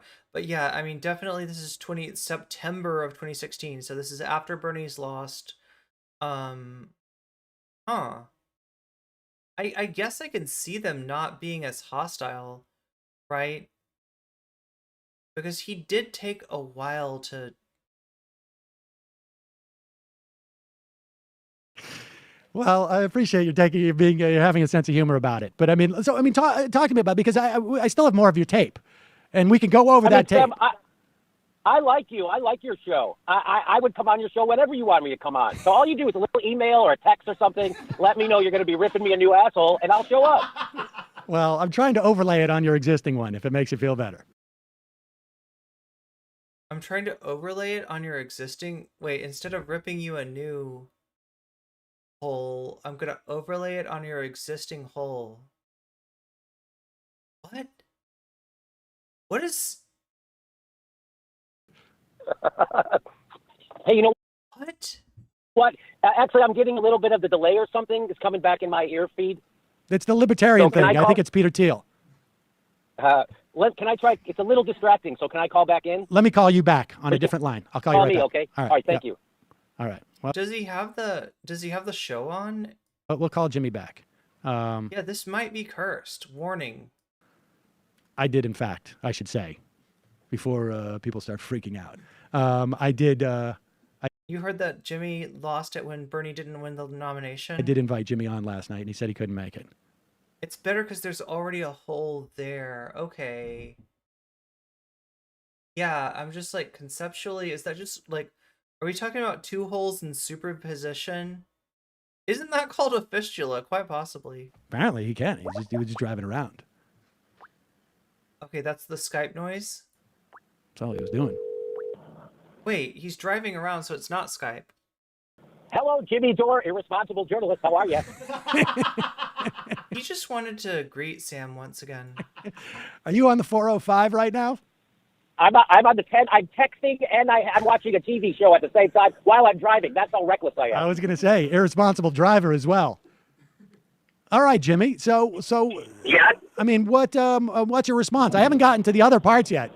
But no, I think, first of all, Sam, just because you've been right up to this point doesn't mean I'm still not pissed off at you. Well, I mean, but we had this debate, and to watch this, I mean, it really is upsetting to me.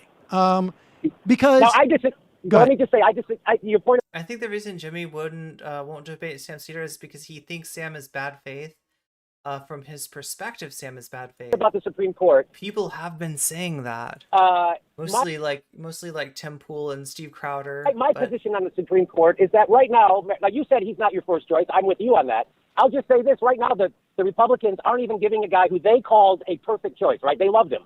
Right? Orrin Hatch said he'd be the best choice, and then they won't even give him a hearing or a meeting without batting an eye for a year. This is the argument we had before. So why wouldn't the Democrats, let's say if Donald Trump nominates a maniac, why wouldn't they say, no, why don't you nominate Merrick Garland? Well, Jimmy, And this was the next thing I then- was going to get to. I understand. You're saying, why can't the Okay. Democrats do this? Right. You said on the tape here that the Republicans are filibustering. They're not filibustering. No, they're not filibustering. That was you correct. You corrected The correctly on that. Democrats, They're not. the Democrats, there is no one who has ever even speculated that it's possible for Donald Trump to win the presidency and for the Democrats to take back the Senate. Those two things cannot happen. And so the Democrats don't have the ability to not provide a hearing for Donald Trump's nominee.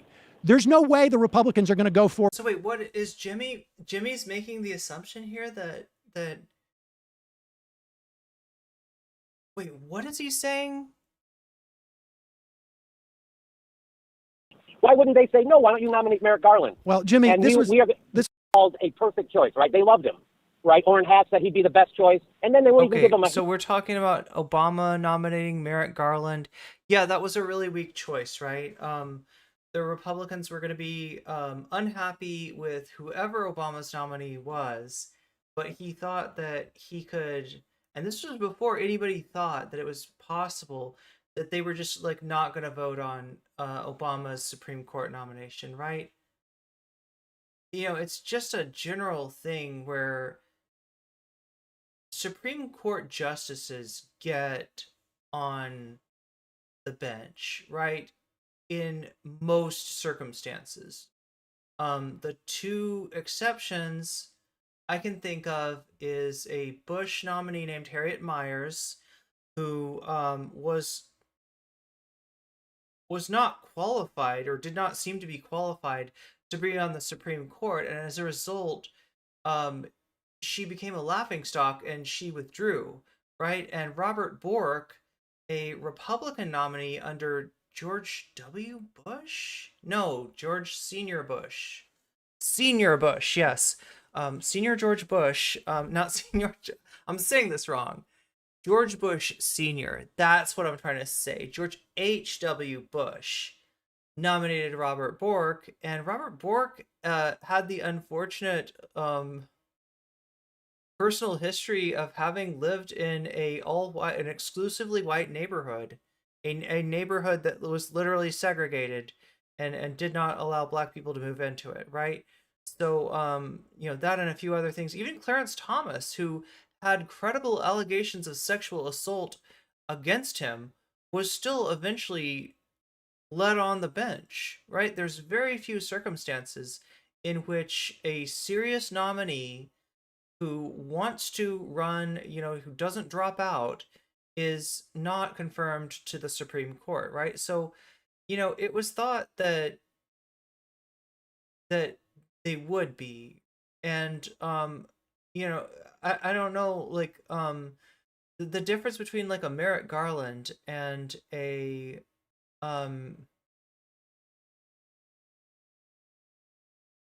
justice that most Democrats would want to see on the bench, a justice who's going to counterbalance the right-wing justices, right? Is that Merrick Garland is, you know, Merrick Garland was a favor to Republicans, right? Merrick Garland is somebody that like a moderate Republican might nominate. So the thought was that Obama would seem to be like the bigger man when Scalia unexpectedly died, rather than replacing Scalia with the most, you know, left aligned justice that he could find. He used somebody that was way more towards the center, maybe even towards the right, with Merrick Garland. And so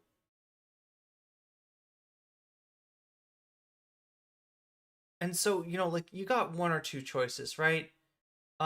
Either the Republicans are gonna let anybody on who is not confirmed to be Count Dracula, which is the general process of how Supreme Court nominees are treated, or they're gonna break precedent. They're gonna do the thing that nobody thinks that they're gonna do, especially not the Washington establishment, definitely not the Democrats, and they're going to use their power to just not hold a vote in order to basically prevent Obama from nominating anyone. So there was just no point in nominating Merrick Garland, right? If you think that your candidate's going down, you might as well nominate somebody good. If you think that your candidate's going to get on the bench, you might as well nominate somebody good. But I mean, Obama, he is very much at this time playing to the Washington centrist establishment. He's thinking about not the country, but his legacy. And to seem like a good guy and to seem like, a responsible statesman, which Obama very much wants that to be how he's remembered, he compromised beyond what was strategically advantageous. And there you have Merrick Garland, right? So Obama tries to go low. Yeah, exactly, V. Exactly. It's a go low. When they go low, we go high. That's what he was trying to do, like he always does. Still can't believe RGB didn't retire. Yeah, back when the Democrats had a supermajority in 2009, that was another mistake. Unrelated Dracula aside, have you seen Renfield? Highly recommended, huh? Hearing or a meeting without batting an eye for a year. This is the argument. Harriet Myers was a 2005 George W. Bush. Conservative wing of the party did not like her. We had before. So why wouldn't the Democrats? She had a lot of things going against her, but like one of the things was that she just didn't have the resume, so to speak, that you'd normally expect from a Supreme Court justice. Let's say it's Donald Trump. And maybe she was a little too, like, she'd been like a personal assistant, or I don't remember what her role was, right? But she was pretty close to George W. Bush. So yeah, if anything, it looked like somebody that was gonna just, do Bush's bidding. Nominates a maniac. Why wouldn't they say neither OJ nor Trump thought they would win? No, why don't you nominate Merrick Garland? Well, Jimmy, And this was the next thing and I was going to get to. I understand. You're saying, why can't the Okay. Democrats do this? Right. You said on the tape here that the Republicans are When we're talking about Harriet Myers, we're talking about a nominee for Supreme Court that George W. Bush nominated, and whose candidacy, whose nomination became the subject of ridicule. After she became a punchline, she withdrew her candidacy, and Bush nominated. God, was that John Roberts? Did John Roberts end up filling that slot? Obama got a bit of an ego after a while, understandable. That usually has Democrat presidents turn more right, leading or across the aisle for some reason, leaning more across the aisle for some reason. Republicans don't do that. They do the opposite. Well, it just depends on like who you're trying to impress. And with a Republican president, with Trump, you can see who he's trying to impress, right? And it's MAGA.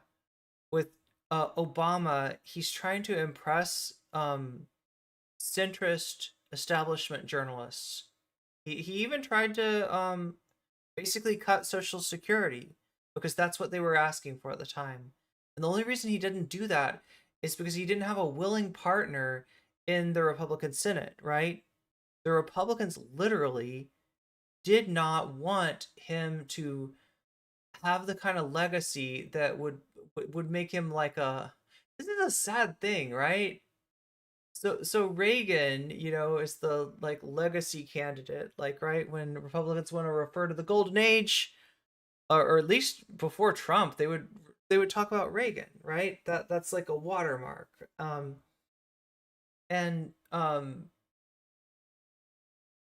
Reagan, while Reagan was like considered too far right to win.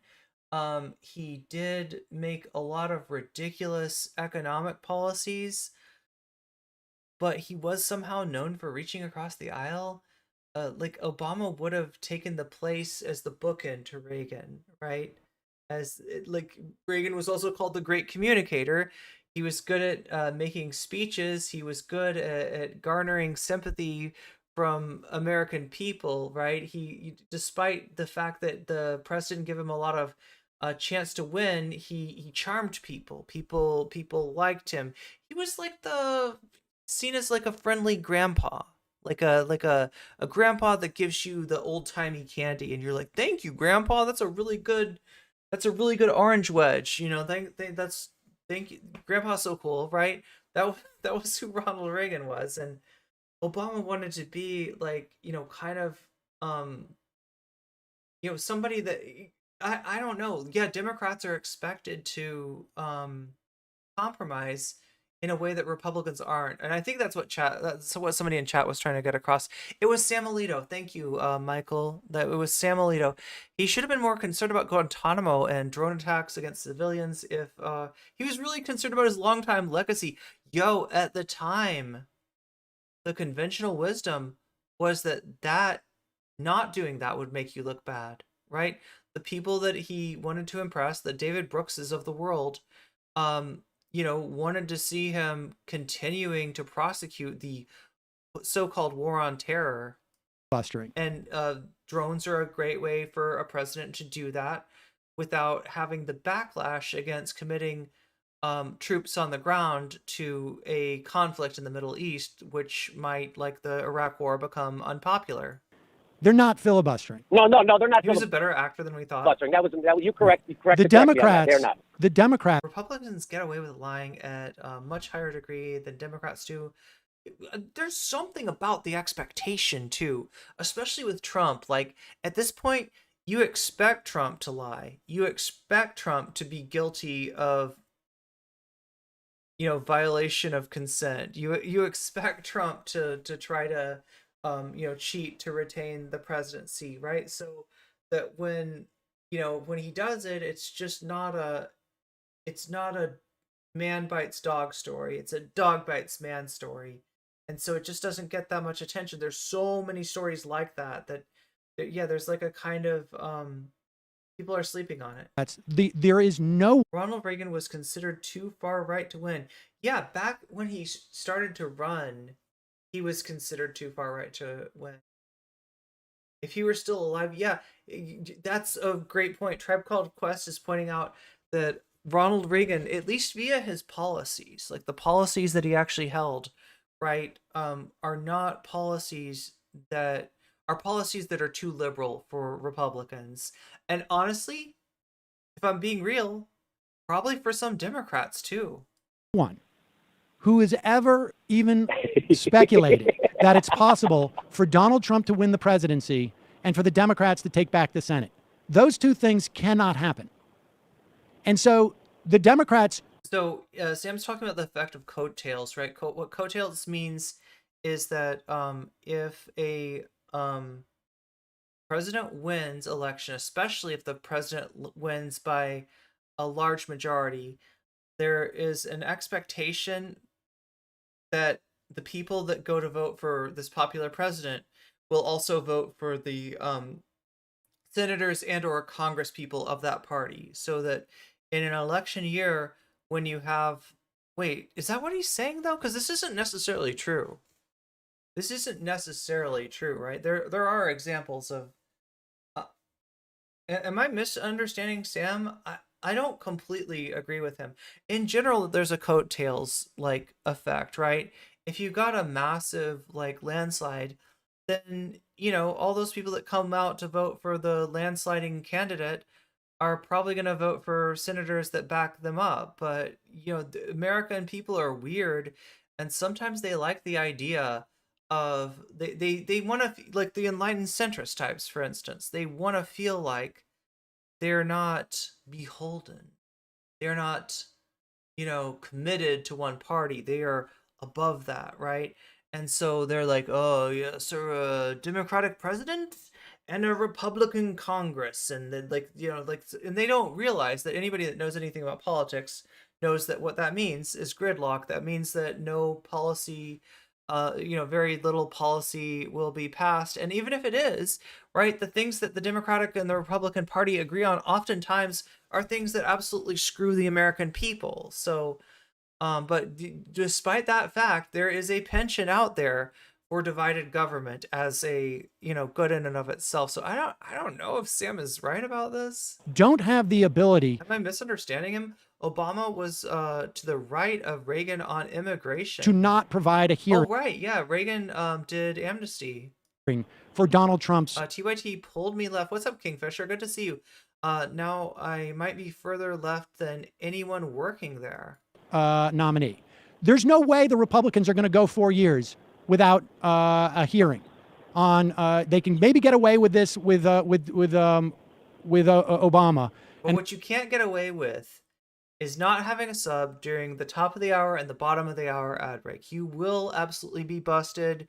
You will absolutely be pulled into an ad against your will, and your viewing experience will be compromised by that, right? Ways to get around that are if you have Amazon Prime, to link that up with your Twitch account and obtain a free Amazon Prime sub that you can give to the streamer of your choice. If it's me, it gets you out of our ad breaks, right? Another way is to pay $5 on desktop or $6 on an iPhone. I don't know how much it is on Android, but you can get you can buy yourself a sub that way and get out of the ads, no questions asked. The other way is a little bit less certain, right? You can roll the dice, talk in chat, and hope that somebody sees you there, before you get sucked into an ad and pulls you out of that by gifting you a sub. So that can happen too. They can play out the clock for 6 or 7 months because there's a huge presidential election going on, so the media has been distracted somewhat. But I can tell you that in January, there's only going to be one story. Maybe there'll be two. One will be how, if Hillary Clinton's the president, one will be how the Republicans are threatening to shut down the government again. And the other one will be they're refusing to hold hearings for her nominee. And that will just go on and on because there's not going to be anything else that's going on. It's going to be a fundamentally different media era. So I don't think they're going to be able to hold. The other one will be they're refusing that in January, there's only going to be one. I feel like I'm missing the point that Sam's trying to lay down here. With Obama. And they can play out the clock for 6 or 7 months because there's a huge presidential election going on, so the media has been distracted somewhat. But I can tell you that in January, there's only going to be one story. They can maybe get away with this with Obama, and they can play out the clock for 6 or 7 months because there's a huge presidential election going on, so the media has been distracted somewhat.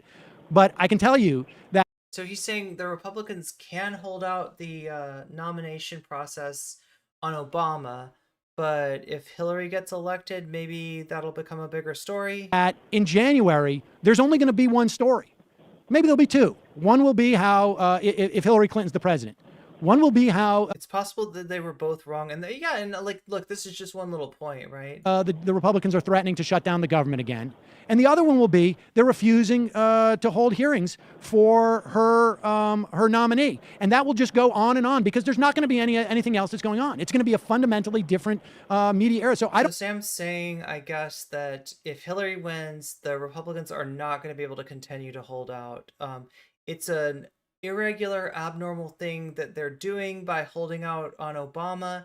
And in his mind, they're only getting away with that by virtue of the fact that there is a giant story that's taking up all the oxygen in the room, that being the Hillary Clinton, Donald Trump presidential election of 2016. And that once Hillary is elected, as literally everybody was assuming would happen, right? You had the New York Times putting, like, this is what I remember from the 2016 election, and tell me if your experience was similar, right? I remember the New York Times' website had a dial, and it was like chance of election of Hillary Clinton, chance of election of Donald Trump, right? And so there's a dial that goes back and forth. It could be 50% right here in the middle, but it wasn't. On election night, it was in like 99 point something percent Hillary Clinton, right? The New York Times, including most, and also most prognosticating like websites, right, predicted there to be near zero chance of Donald Trump winning. And there were certain states that people just thought that she had in the bag, that she thought she had in the bag, right? I'm thinking most specifically of Wisconsin.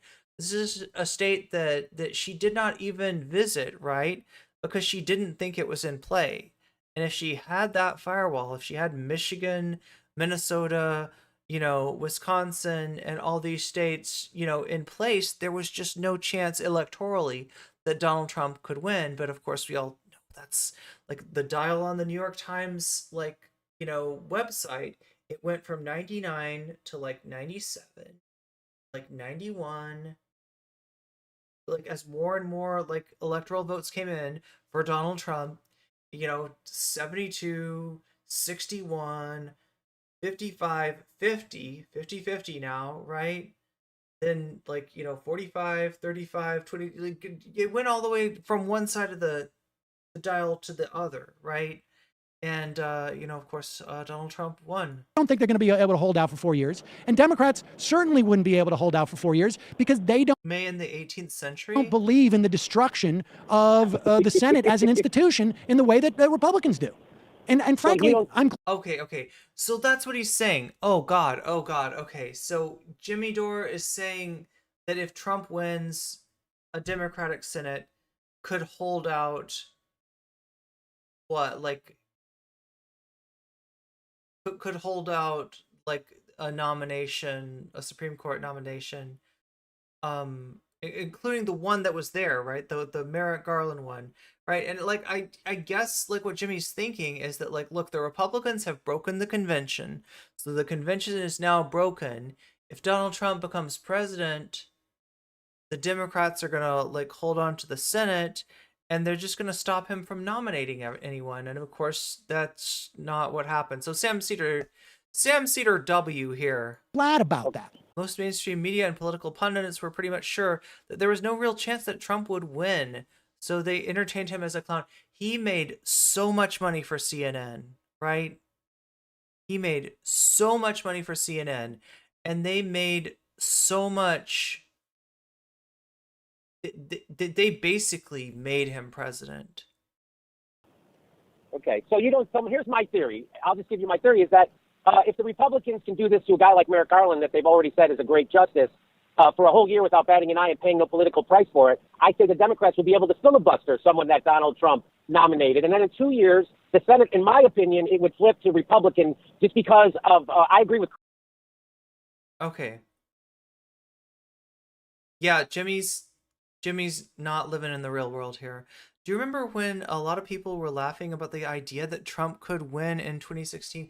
Yeah, it was a big joke. It was, it was a big story. It was a big joke. It was a big, having a celebrity presidential candidate, right? It makes for ratings. It makes it having a lolcow candidate makes for jokes. I don't know. Hayes, when he says that if Donald Meow Vamps. Trump becomes president, it's the destruction of the Republican Party, and Paul Ryan is not going to usher any of his crazy policies through the Congress. So they fracture, and the Senate flips to Democrat. They were saying it was almost going to happen this year. But, but you know the difference between, Jimmy, surely you know the difference between how many Senate Republicans are running for re-election this year versus 2 years from now, right? You know the difference, right? We have 2/3 of the race is our Senate's Republicans up for a race, and does anybody remember the state of the House and the Senate prior to 2016?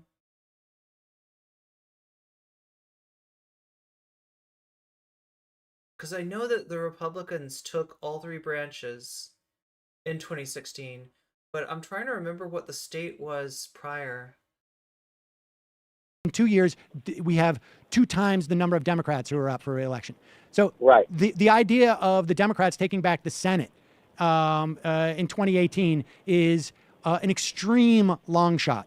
The idea that Paul Ryan may not pursue any of Donald Trump's crazy legislation, but he will pursue Paul Ryan's crazy legislation, and Donald Trump will surely sign it. Why wouldn't he? Oh yeah, I forgot to mention. Okay, so you're going to let Paul Ryan? Would you want Paul Ryan to be president? This guy wants to privatize Medicare. He wants to privatize Social Security. He wants to cut any type of social safety net. He wants to get rid Okay. of the estate taxes. Yeah. I mean, why is his agenda any better than Donald Trump's? Even if you believe Donald Trump is not even going to do anything except for sign legislation, that's bad enough. Yeah, Sam, we're on the same side most things. I'll just No, disagree but with Jimmy, you. I mean, they were on the same side on more things back then, but maybe not as many things as Jimmy thinks. So that's my tweet for tonight. That boost that, juice that, give that some love. If you are on Twitter, how many people are on Blue Sky? Do we have any Blue Sky? Do we have any Skeeters in chat? Trump didn't act like other presidential candidates, not even like other, famous before politicians. no, wait a second. No, we're not. Because What are we politically, just- I mean, Trump was entertaining, for better, obviously for worse.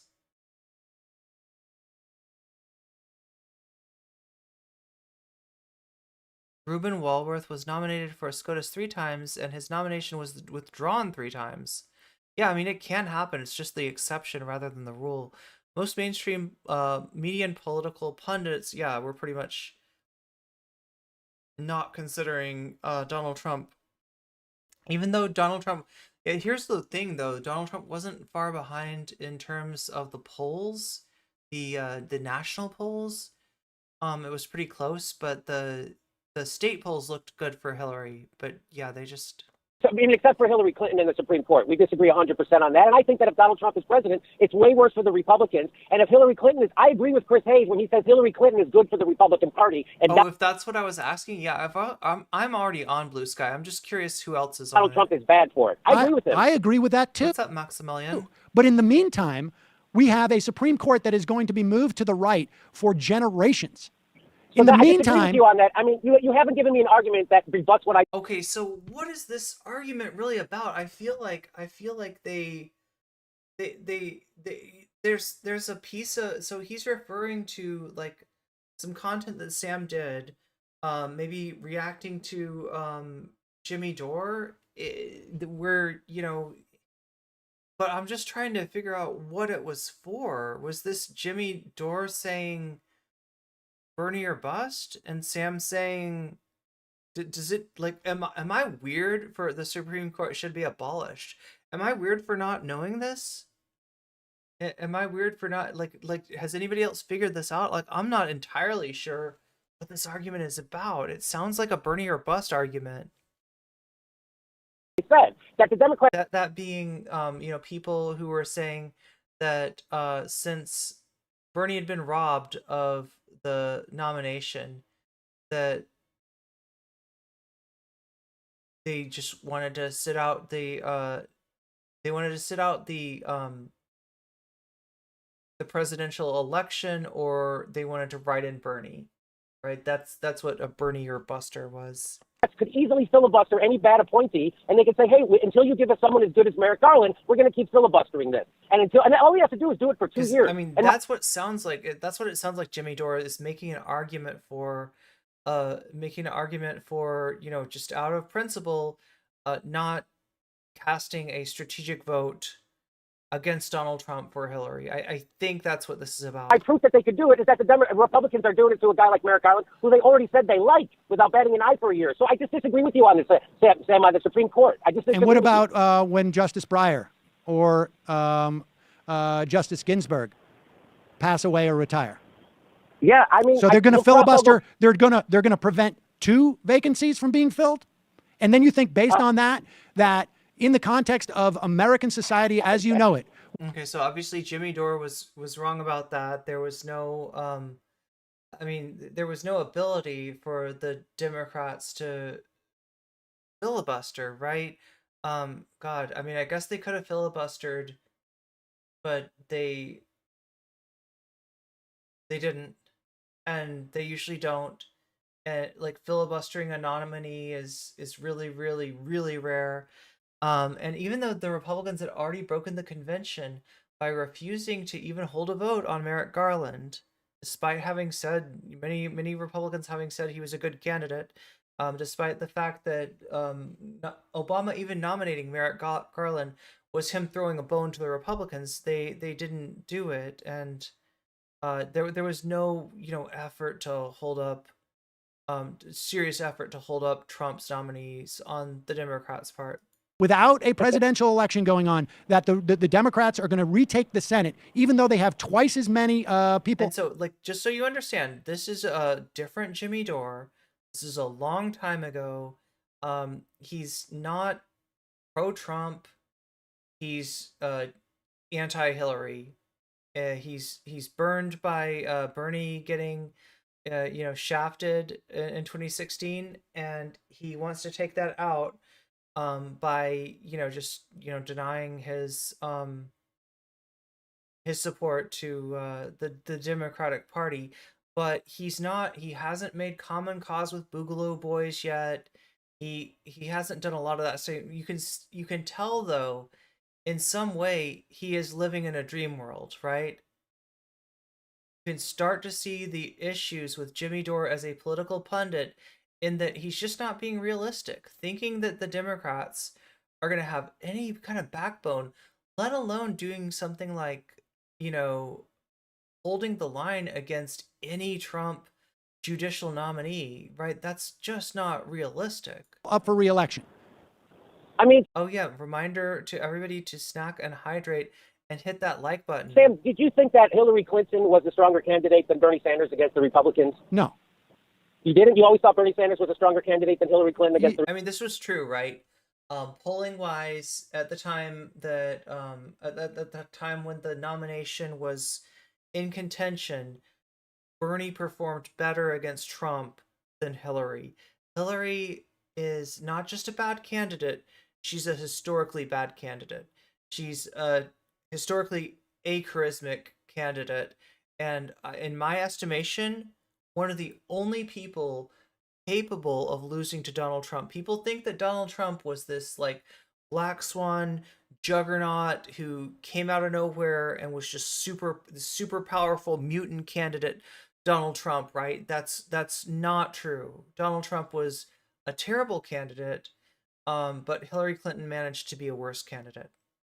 Republicans? Yeah. I mean, particularly Bernie would have likely beaten Trump. Almost anyone other than Hillary would have likely beaten Trump. Against Donald Trump. Oh, I thought I had you on that one. God damn it. So I was trying to impugn your forecasting ability. I'm saying I don't agree with that forecast. You're saying, what if there's 2 justices? What if there's 3 justices? Okay, so they agree about Bernie being a better candidate. I'm saying as it stands right now. Not just a better candidate, they like him better, or they prefer him, but a better candidate, like as in he has a better chance of winning against Trump. That seems to be, from every indication, that seems to be true. No. The Republicans aren't even giving a hearing to a guy they say is great for a year. Why can't the Democrats do the same thing, Sam? Why can't they filibuster a bad... Why can't they filibuster... Because they're the Democrats, Jimmy. Do you not get this by now? Well, I don't know. Why can't I fly? Because I don't have wings. I mean... Well, no. It's different than that, Sam, right? It's not an inability. The Democrats are not... It's not that... I mean, like, it's like... They don't want to. They don't want to be criticized for...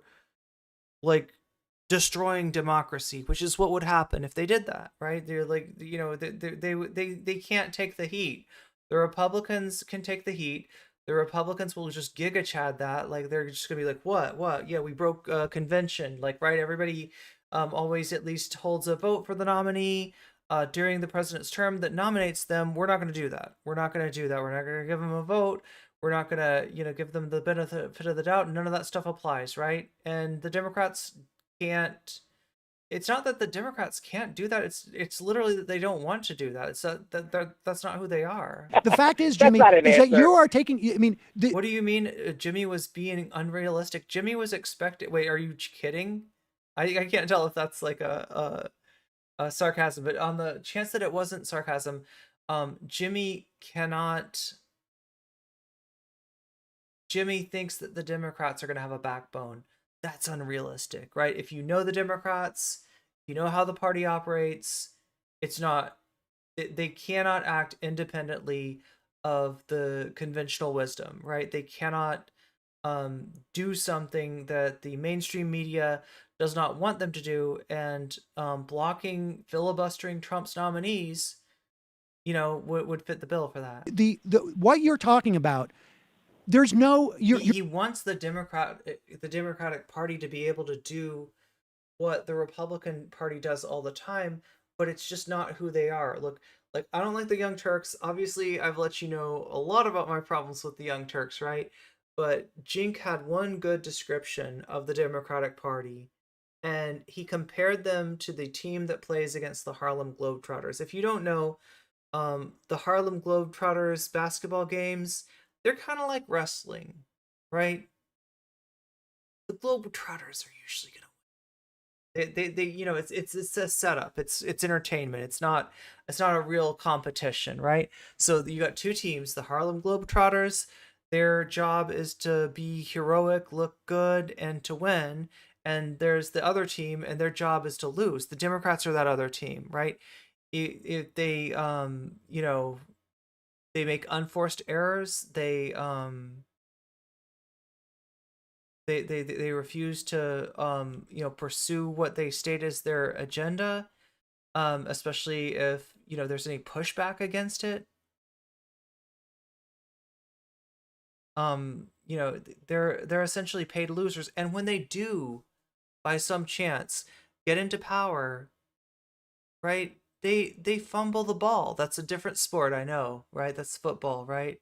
But they fumble the ball, right? Even they lose in a way that's not even related to the sport that they're playing, right? And they don't achieve the legislative goal they set out for. Look at Obama. Look at Obama. Once in a lifetime, amazing speech, you know, maker, a amazingly popular candidate with a lot of political capital, cannot get his public option, which he said he wanted passed, right? Some people think that that's maybe because the Democrats and Obama didn't really want a public option. They wanted you to think that they were going to have a public option. They want you to think that they care about reforming, you know, our medical system in that way, but they don't really want it. And more importantly, their donors don't want it. You don't know sports references. So fumbling is in football, right? Where basketball is the Harlem Globetrotters, right? And football is the sport where they fumble the ball, they have the ball, and then they lose it, and the other team takes it, and they do something bad with it. They you know, You're just positing things to happen. That is like, you know, it's like dropping a marble down a they pachinko stick it where the sun doesn't shine, basically, in the ladder, Democratic Party. and just saying like, well, if it hits here and it hits there and it hits there, it's going to land here. But the fact is, none of those things can logically follow each other. I 100% disagree with you. Well, I know that. What do you say about the point that Chris Hayes made and Ben Howe made from Red State? They're both in agreement that they're telling Ben Howe is telling people, his conservative friends, to vote for Hillary if they care about the safety or the life of the Republican Party and the conservative movement. Because if Donald Trump is president, it wrecks it, and they won't be able to get a governing majority, he said, for maybe decades. So you can vote for Hillary Clinton. I'm going to vote for the destruction of the Republican Party, as according to Chris Hayes and Ben Howe. Well, I think. So he's like admitting that he's like being like, look, I know that, like, wait, is he's not saying vote for Trump, is he? Chris Hayes would tell you to vote for Hillary Clinton. I thought I remembered him just saying, like, you know, withhold your vote. Like, oh my god, Poly people rating in with 43 viewers. Welcome raiders. Welcome streamer.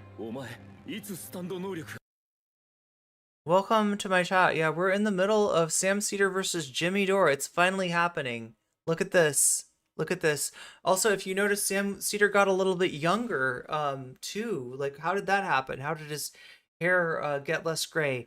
The truth of the matter is, though, that this is an old debate. Yeah, there may be a Sam Seder versus Jimmy Dore debate. Jimmy has put out the challenge to anyone who thinks that Trump is more fascist than Biden.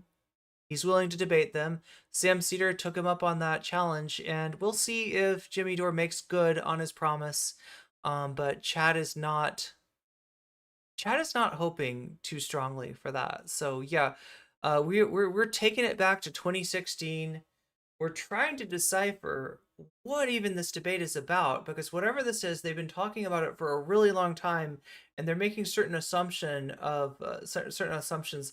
4,300 raiders. That's right. That's right. The Polly and her people coming in strong. Welcome, Polly. How was your stream? See, this is normally not my streaming time. It would be a miracle if Jimmy debated Sam again. Yeah, yeah, and it'd be really bad for Jimmy. It's Crowder doesn't want to debate Sam. Tim Pool doesn't want to debate Sam. Most of these people are going to look really bad if they debate Sam. Sam wants to debate everybody. Sam loves to bully his intellectual lessers, right? And whether that's Tim Pool, Jimmy Dore, Dave Rubin, or Steven Crowder, right? He's there for it. He's there for it. But most of them know better than to actually take him up on that debate. Jimmy Dore did make the mistake of challenging anyone to a debate who disagrees with him, and we're gonna see how serious he was about that challenge, because I'm guessing not very serious at all. And I know, how, but he's going against his own logic. I don't think he is. So we're dealing with a Jimmy Dore, like, just to take you back to 2016, right? This was before the Jimmy Dore that we know today was who he is, right? This is a Jimmy Dore that really disappointed about Bernie getting screwed over out of the nomination. Really doesn't want to support the Hillary campaign in any way, even in the election against Trump, even as a strategic vote. Welcome, it's me, Natalie. It's me, Natalie Remy. Thank you for the Prime subscription. Happy first year for the new apartment. Hope the move went well. Yeah. I'll talk a little bit more about that later, right? We already talked a little bit about that, and after this, I'll let everybody else know what is going on with my new place that I'm living right now, and what to look for in the future. Jimmy is an example of being able to dish it out but not take it, right? So, essentially what he's arguing is that it doesn't matter if Trump gets elected, right? Because the Republicans have blocked Merrick Garland. They've broken convention. And now the convention doesn't exist anymore, right? And certainly now, so you understand, when I say convention, I'm talking about an unwritten rule of the Senate, right? There's no rule in the Senate that says that you have to hold a vote for the opposing president's nominee for Supreme Court. You literally don't have to do that.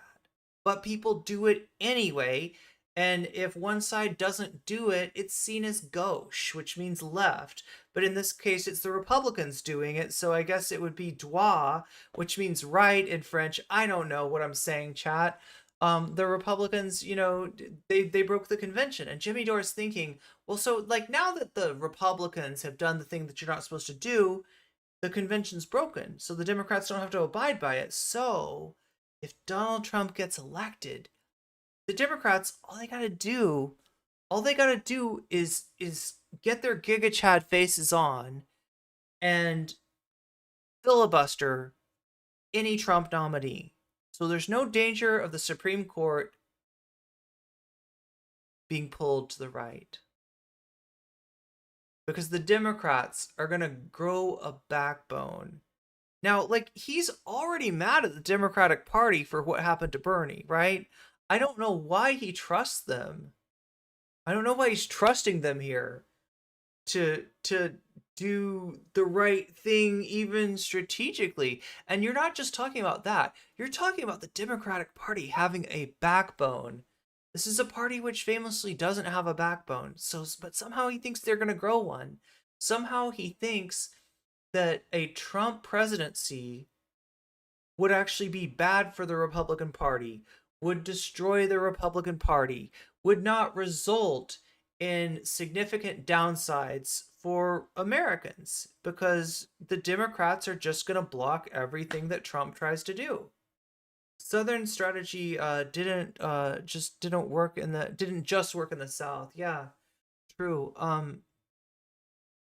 Americans Oh yeah, you're saying that the MAGA constituency is kind of like a non-regional version of the Southern Strategy constituency, which is racist white people essentially. Um, Suspect that maybe you're just misinterpreting what he's saying. Do I think that Donald Trump is bad for the conservative party? I mean, the conservative movement? Yeah. So here's the deal: is Donald Trump going to be bad for the conservative movement? Maybe in the long run. Maybe. I don't know. I don't know. Right? He's the Joe Manchin of 2009. Maybe, right? Maybe, but that's the long run. In the short run, I mean, I can tell you this much: he's bad for all of us. Yes, I think he's bad for the conservative movement, whether he wins or loses. Is it bad for the Republican Party? Would Hillary have been a disappointment? 100%, right? But the damage that was done under Trump is damage that only would have been done under Trump. So yeah, he's just not being realistic here. He's expecting more of the Democratic Party than they have ever given, and somebody like him should know, right? He's not a fan of the Democratic Party, and yet somehow he thinks that they're going to grow a backbone all of a sudden. Saying that liberals, which is most Americans, are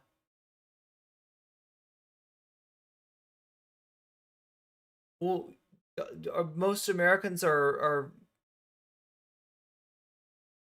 don't understand the political process. Yeah, liberals literally wanted their ACs and couches. Well, no, we were talking about they wanted their brunch. They wanted to get back to brunch, famously, more than they wanted liberation. Yeah, well,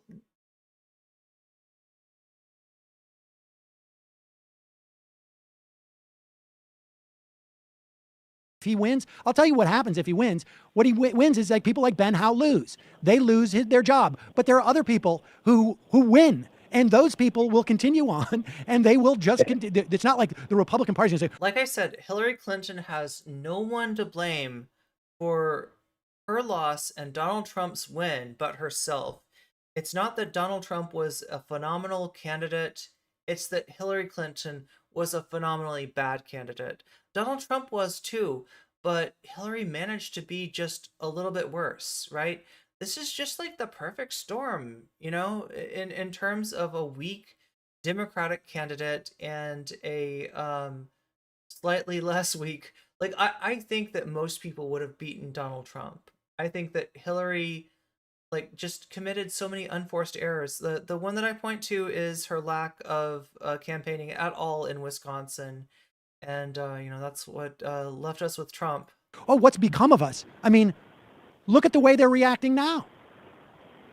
Yes, I agree. So in my idea, just let me clarify. Large part of the failure lies in not clocking fascism. That idea of people coalescing. Unearned media for Trump. Yeah, we were talking about CNN earlier. We were talking about CNN's just inability to, like, the famous example that people always bring up is that on CNN, if you're watching it in 2016, right, and there's a Bernie speech that's live, right, you're going to expect them to cut away from the Bernie speech or to not show the Bernie speech at all in order to show an empty podium awaiting Donald Trump, right? They definitely were willing to cut Bernie Sanders out. So it's not like they don't know how to cut a candidate out, right? But there was too many ratings available to them in Donald Trump. Like, what is he going to say this time?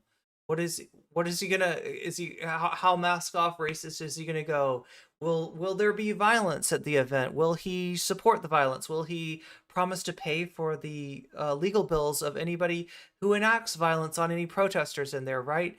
They're a lot more excited about that than Bernie Sanders trying to fundamentally alter the direction of the American ship of state. I mean that if Hillary Clinton is president, like right now, Barack Obama's president, he's pushing the team. Rachel Maddow says it was because of Russia. Yo, I don't know about the Russia. I don't know if you want to be repeating Trumpian memes there, but I do fault Rachel Maddow for giving people false hope in terms of the legal proceedings against Trump during his tenure in the White House. As we all know, you can't impeach a sitting president. You can impeach. Let me say this the right way. You can't indict a sitting president, or at least it's never happened before. And there's some question of whether it can happen legally, right? You can impeach a sitting president, but if you've got a majority of the Senate, if you've got anything less than like a overwhelming majority of the Senate, like including Republicans willing to Julius Caesar Donald Trump, then you're not going to have anything. Nothing's going to result from that action, right? Mueller didn't say that there was no collusion. Mueller said there was nothing he could do, right? And so Rachel Maddow, if you watched her, you got the feeling that right around the corner, watch this space. That's what she always says. Watch this space, right? Because right around the corner, something's going to happen. Trump's going to get frog marched out of the White House. It's going to be revealed all this corruption, right? And the sheriff's going to roll into town. He's going to take out the bad guy Trump, and he's going to set right the election, and that like Hillary somehow going to be president, or I don't know, somebody, right? And it just wasn't going to happen. It just wasn't. She was giving people false hope in terms of that, and making it seem like that the investigation over Trump's involvement with Putin was going to be some kind of a smoking gun. Now, like, I guess it could have, right? If the Republican, like, really, if the MAGA electorate had decided that, this was a big enough deal, I guess there would have been pressure on the Republican Senate to take out Trump. But, I mean, imagine, like, it took the Saturday Night Massacre to turn the Republicans on Nixon, right? Imagine what it would have taken for them to turn on Trump. It just wasn't going to happen, and it especially wasn't going to happen without the public coming with them. So, while he's in office, Trump has a get-out-of-jail-free card. It doesn't matter what he did. And, and if anything, the Hillary campaign used the very real, like, strange relationship and affinity between Donald Trump and Putin. Donald Trump's request for Putin and Russia to interfere in the election to try to, hack Hillary, which apparently they did try to do, but not successfully. But she tried to use this as like a fig leaf for her own historical weakness as a candidate. But like I said before, Hillary Clinton has one person and one person only to blame for her loss in that election, and that's Hillary, nobody else. Which you pointed out, a lot of Democrats are against, right? Right. Yet there's a chance he still might get it through, which is why he's pushing for it, because he knows there's a chance. Well, so no, he wants it to go through. That's why he's pushing it. He knows that it's in trouble. That's why he's having to work so hard. Yeah, I mean, like 2016 was the worst year to run an establishment candidate. Like Hillary Clinton, especially an uncharismatic one, to boot. And the effect of investigations on Donald Trump was to, in some ways, like, validate his claim to be a agent of, revolutionary change, as somebody that's going to drain the swamp, somebody that is a threat to the establishment. And I mean, he was, but mostly a threat to the establishment getting their bag, right? Mostly a threat to, the kind of bipartisan legislation that benefits the wealthy at the expense of the rest of us. But it's not, like I said before, Trump is, he's not like beholden to the establishment. He is the establishment. He is the corruption. Hard, and frankly, I think that I think there's plenty of evidence that it's not going to happen, at the very least on his watch. Yeah, that's good news, right? So Yes. So my point is he helped split the opposition. Like the Democrats are like, wait a minute, my Democrat president's for this. This is some horrible right-wing policy, though. That's what I've been told. But he's for. So it splits. If it was a Republican proposing this, all the Democrats would coalesce. All the independents. If it was a Republican proposing this, it would have passed already because they control both houses of Congress, and it would have passed. Okay, I hear what you're saying. Okay, thank you, Sam. See, this is what I was trying to remember. I know that after 2016, the Republicans took all three branches of government. And I just couldn't remember what the situation was before 2016, but it sounds like they had the Congress, the House, and the Senate. My theory. Do you refute that? Do I refute that? It would have already If the passed president, if if it was George Bush or Donald Trump right now, and you had a Republican Senate and a Republican House, that the TP. I mean, like, it depends on what. Like, this is the thing. It's like letting them call it Russiagate is a problem, right? Like what is Russiagate, right?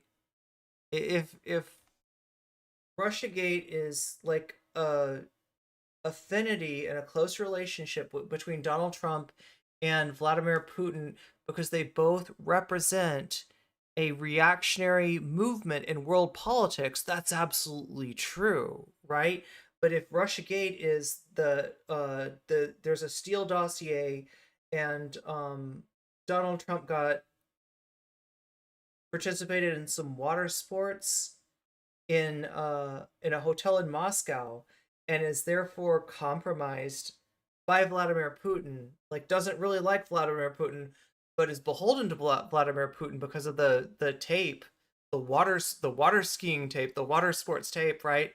Then that's not true. But yeah, it's just like it's letting them like use a wild card, right? Like a it represents whatever people think it represents. TPP wouldn't pass.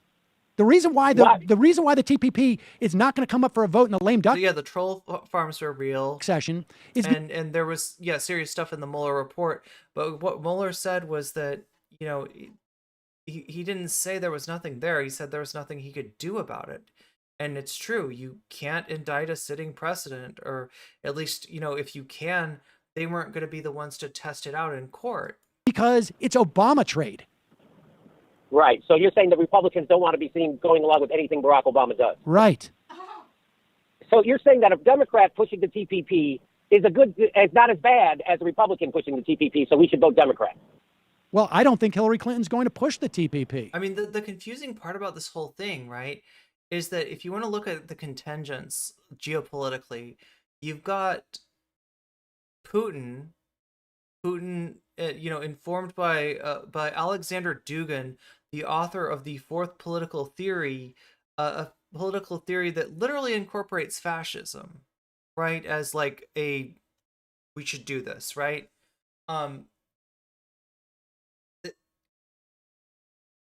You've got so Putin's really bad, right? And then you've got the neoliberal like NATO consensus, which is also bad, right? Which is also bad. So there's no good guy in this situation. There's like I would say that Putin's probably more dangerous than the other contingent, but unipolar global governance by the American like capitalist state is bad too, right? It's just like not. I think that's where the confusion lies, right?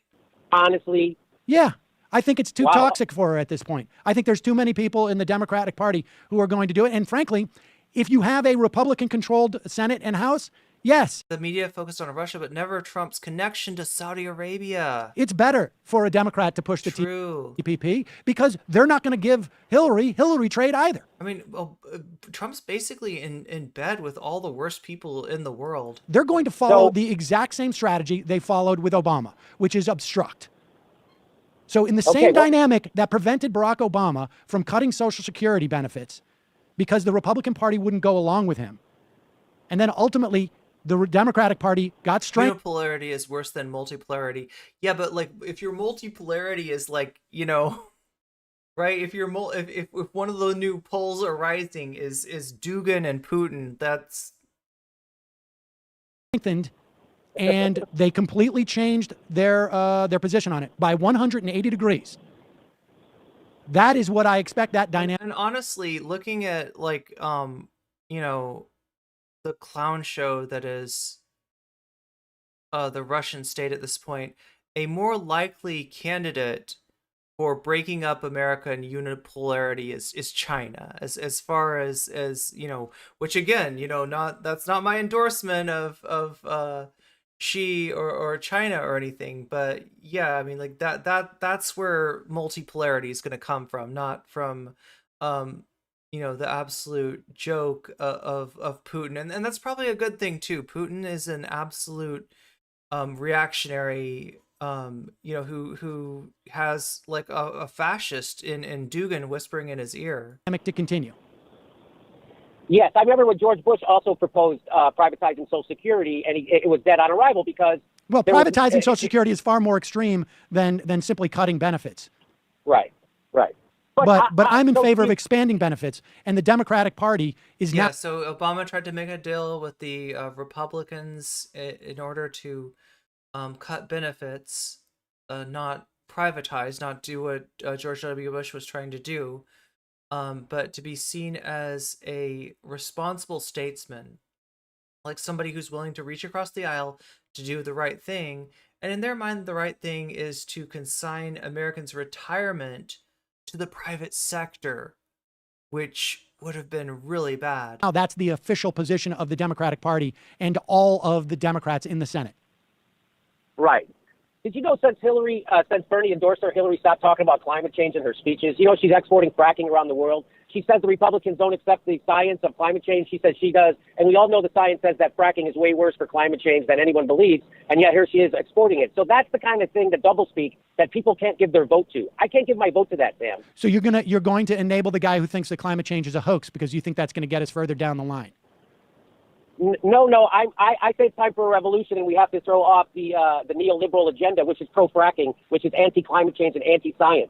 And, you know, Unicorn Dragon, miss me with that shit. Putin just banned trans people, okay? Miss me with the fucking singing the praises of Vladimir Putin and his agricultural policy. What the fuck? We are going to have to, right now. Do you think Donald Trump would have okayed? Look, you know what he really needs to do is he needs to embrace Lysenkoism, right? If he really wants to, if we want to do the real shit, like, right? We need to get Putin on that Lysenkoism, right? The Keystone Pipeline? Yes. Me too. Do you think Donald Trump will do that when he gets the Nazi side? You think there's only one? Really? Do you really think that? Do you really think that there's only one like ultra right wing reactionary nationalist contingent into office? Yes, I think he'll do. Yeah, sweet summer child. That is not the world we live in, right? There's a lot of bad reactionary shit out there, you know, and whether it comes from Putin or whether it comes from NATO, it's still fucked. All the bad things you can think of.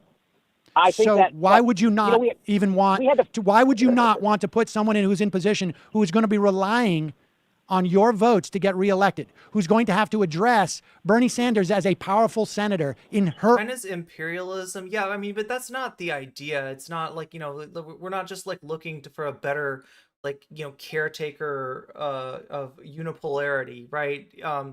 The deal would be to just like sort of, you know, break up the monopoly of power. And look, I mean, I'm not as hopeful. Like, right, I don't think, like, let me put it this way, right? The United States policy has gotten worse since it stopped having to deal with the Soviet Union. Okay? Now, please understand, I'm saying the Soviet Union. I'm not saying Russia. All right? The current regime of Russia is so much worse than the Soviet Union, which had its problems, right? Which definitely had its problems. but the the United States was able to get away with less bullshit when it had to struggle for PR against the Soviet Union. And now it's struggling against China, right? Because, you know, China um yeah, having that competition for like, and again, this isn't, none of this is good, right? Because ideally it would be a multipolarity in the sense of like every country, every people has a say, everyone's important, right? That's not what we're talking about. We're talking about like going from unipolarity to bipolarity. Oh god, that's the wrong way to say that, but you get what I'm saying. Like a dual you know, more similar to what we had in the Cold War, right? Which, you know, we're basically like, you know, as far as like the threat of nuclear exchanges, we are back in the Cold War at this point. And you know, being out of that has presented other issues in terms of the aggregation of power being easier. Own party. Why would you not want that person who is closer to, even if you think that she's a horrible human being who is going to continue to wreck the planet, and you and I maybe we agree on that. Why would you not want that person in charge because they are accountable, more accountable to Bernie Sanders and Bill McKibben and to the Democrats in the House who are against these things than Donald Trump, who could give F all about those people? And in fact, yeah, like one of the biggest mistakes you can make is like confusing Russia with the Soviet Union, right? It's a very like and God, Putin's agenda is very different than the worst like Soviet leaders. benefits Bipolarity does sound ableist. Yeah, that's why I was trying to avoid that exactly. politically from telling them to go F off. Right, and my reason is because I'm playing a longer game. I see us we obstruct Trump. How for much 2 time do you years, think we have? 2 years. 2 years? 2 years, and then 2 years we flip. And by the way, and people are forgetting, you know, that they're going to be redoing the gerrymandering based on the census that's coming up, right? Why do you think the Democrats are going to control the state houses? No, they're not. That's what I'm saying. That what's happened is that when Barack Obama was president, that, you know, people vote against him. You know, in midterm elections, it goes against the incumbency. So Jimmy's trying to play 17-dimensional chess here, right? Like, do you get what he's saying? Having a Democrat in the White House gives the state Republicans somebody to run against, and it allows them to aggregate power, which lets them gerrymander. So his 17-dimensional chess is just lose the White House and you'll gain the state houses, right?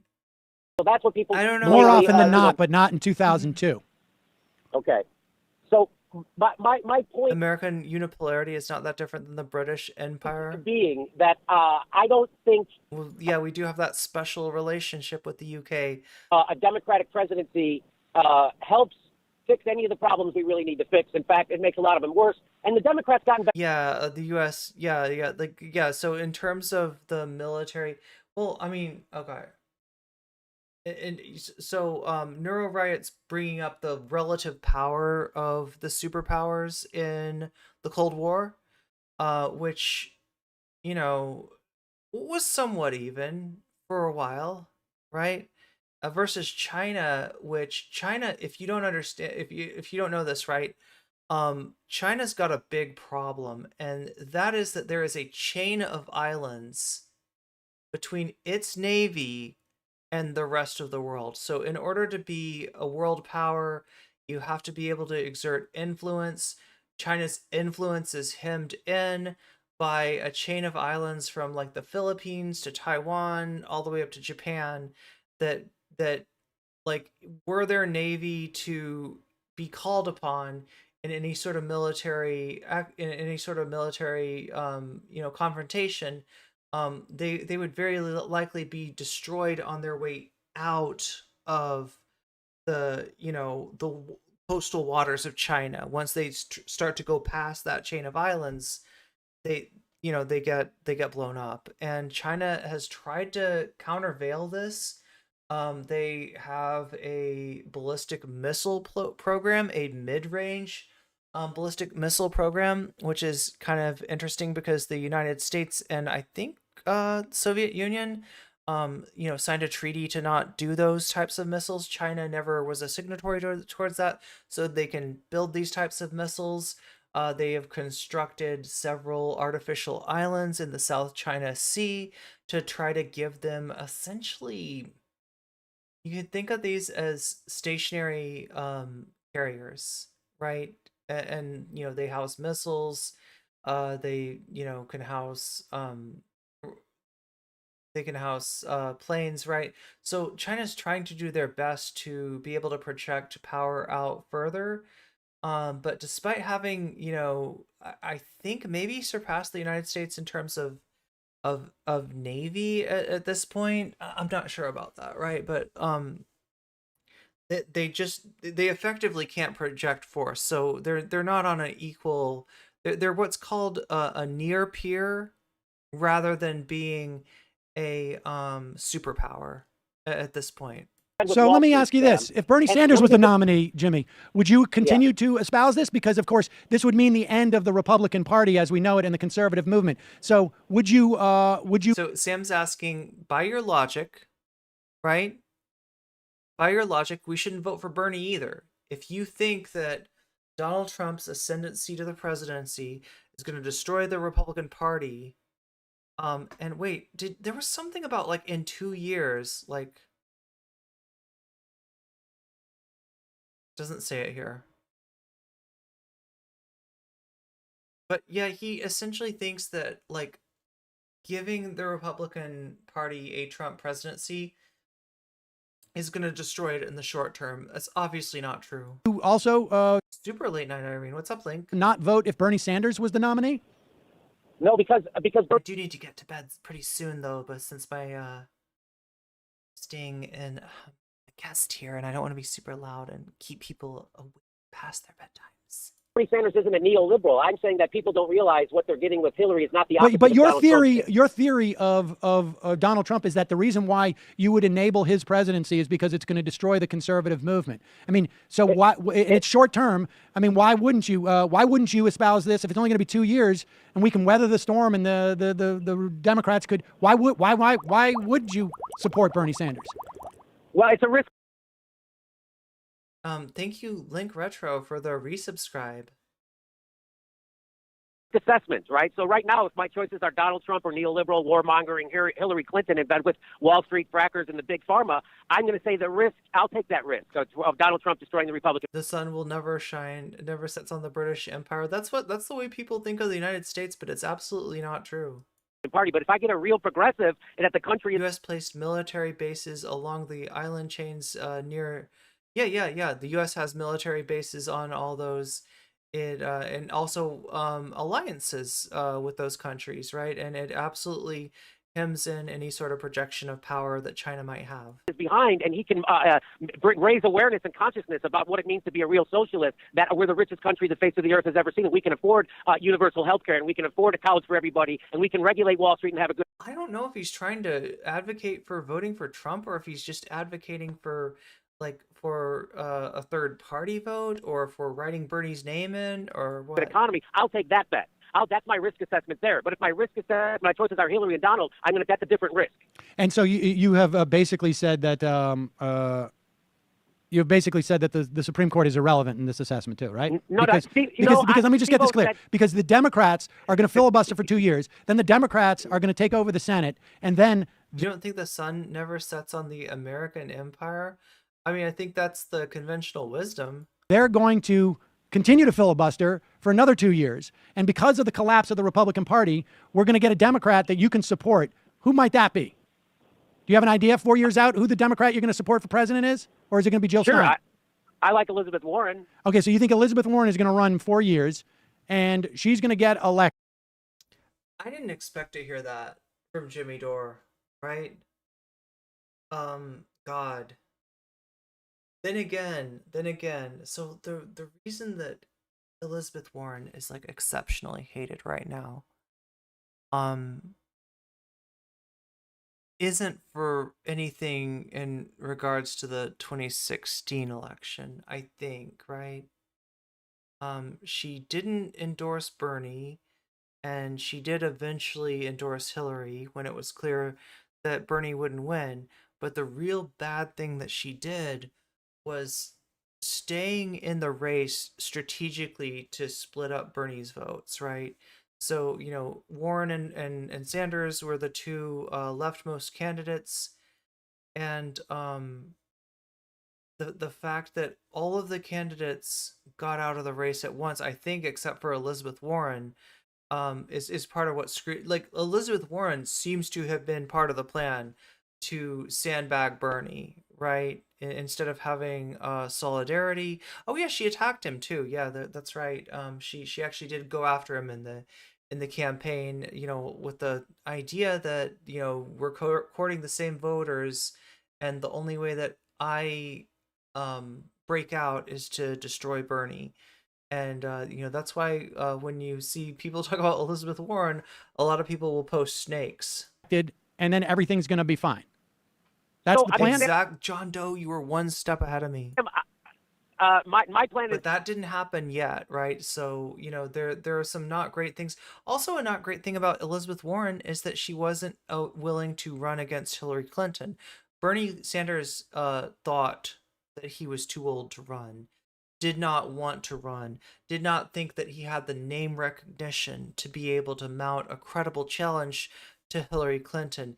He only ended up running when Elizabeth Warren refused to run, right? And that was kind of the beginning of some real red flags as far as Elizabeth Warren goes. So while I'm surprised to hear Jimmy Dore say that he likes Elizabeth Warren at this point, when I really think back to 2016, I guess I understand. To filibuster any bad nominees that Donald Trump nominates, and we come to a compromise. Hey, so you think the Democrats can maintain a filibuster over the course of those 4 years if there's 2 vacancies or 3 vacancies?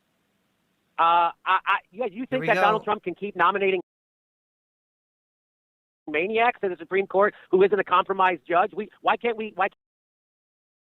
You think you can get Donald Trump to nominate moderate judges through a threat of filibuster? Like, this is just Jimmy Dore is not like living in reality here. Can't we force him to nominate a compromised judge? Why wouldn't we put 2016 was before Warren ran for president. Yeah, that's true. She didn't run until 2020. Bernie and a lot of people, there was even a movement to draft Elizabeth Warren, right? Bernie wanted a message candidacy, okay? He like everybody else thought that Hillary Clinton's nomination was all but inevitable, but he wanted to send a message, and he thought that maybe the message candidate, or I mean, he would have been happy if she won, right? But he thought that Elizabeth Warren would be the candidate. Elizabeth Warren didn't want to ruffle the feathers in the Democratic Party. She did want to be president, but she knew that by running in 2016, she would make a lot of enemies, and she already had a lot of enemies, right? She was very much to the left of the Obama administration, and that makes them look bad. That makes the establishment look bad, right? So there's a lot of reasons that the establishment had to hate Elizabeth Warren. Elizabeth Warren was trying to kind of get right with Hillary. Her move was support Hillary in 2016. Maybe you become the vice president. Obviously, that's not what happened.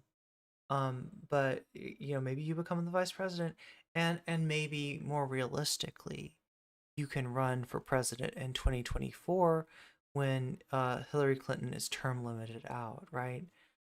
Bernie was not satisfied with that. Bernie did not want Hillary to run unopposed, and that's why Bernie ran, and surprise, surprise, he came a lot closer than anyone thought he would. The pressure on him. By the way, you act like I would just say, scandals. Thomas, there will be constant Alito, scandals, Roberts, constant scandals surrounding Donald Trump. He will be the most. Remember that debate where everyone on stage this is in 2016. Everyone on stage except Bernie said they would use. Oh my God, I'm trying to remember the other candidates. Right, there were those two boring candidates. I can't remember them. Delaney. Delaney was one dude. Did the guy from New Mexico run? Wait, Delaney was 2020?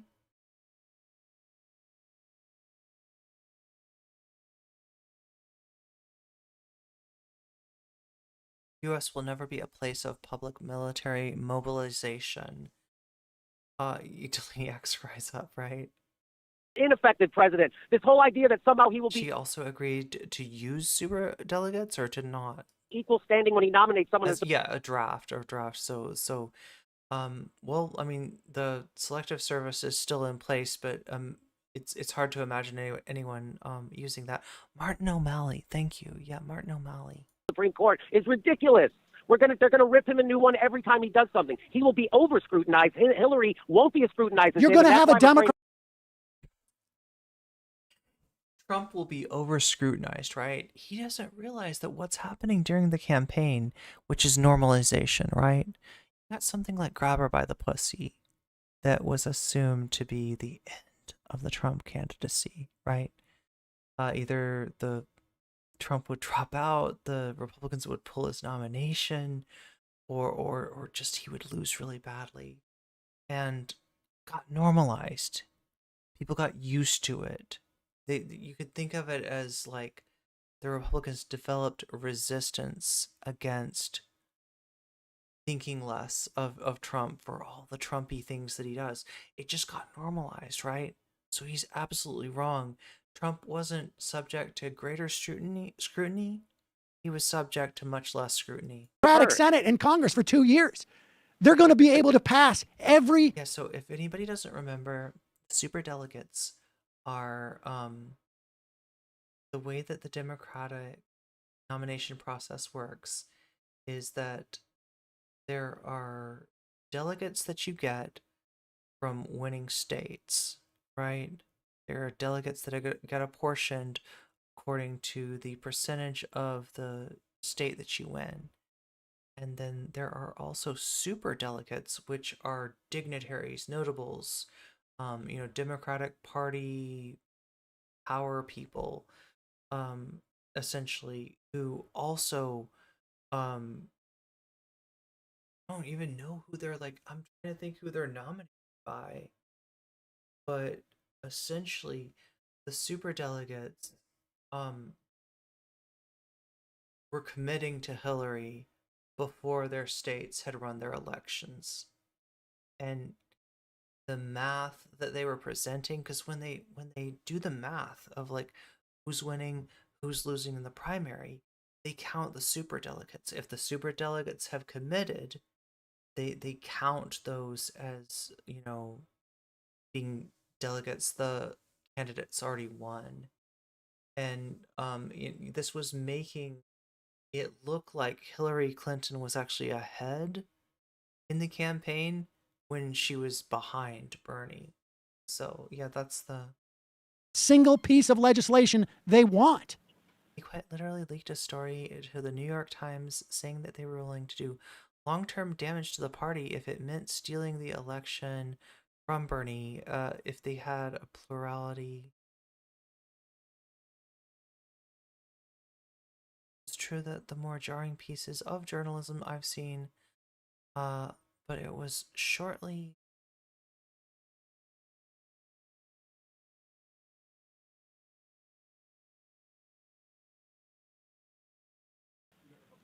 You're saying Republican. in 2 years, well, You're going to have a Republican House, a Republican Senate, a Republican president for 2 years. For 2 years. Yeah, I know that. This is my risk assessment. My risk assessment is that when Donald Trump proposes crazy stuff, we can have no risk assessment, Jim. We're not living in the real world. Coalesce. We can block him. Also, the Democrats can filibuster horrible stuff in the Senate. I'm saying fight. Don't give in. Yeah. So Jimmy's counting on the Democratic Party to actually have a backbone. And I think everybody in chat knows that That is a defining feature of the Democratic Party. They do not have a backbone. They, ever since, I don't know, 1984 or something, they've been running from their own shadow, and by their own shadow I mean FDR. And they've been attempting to be Reagan light. They're attempting to find out, what is the Republic doing? How can we be ever so slightly to the left of that? How can we be an alternative for the big money donors who feel like maybe the Republicans, social policy is a little too far to the right?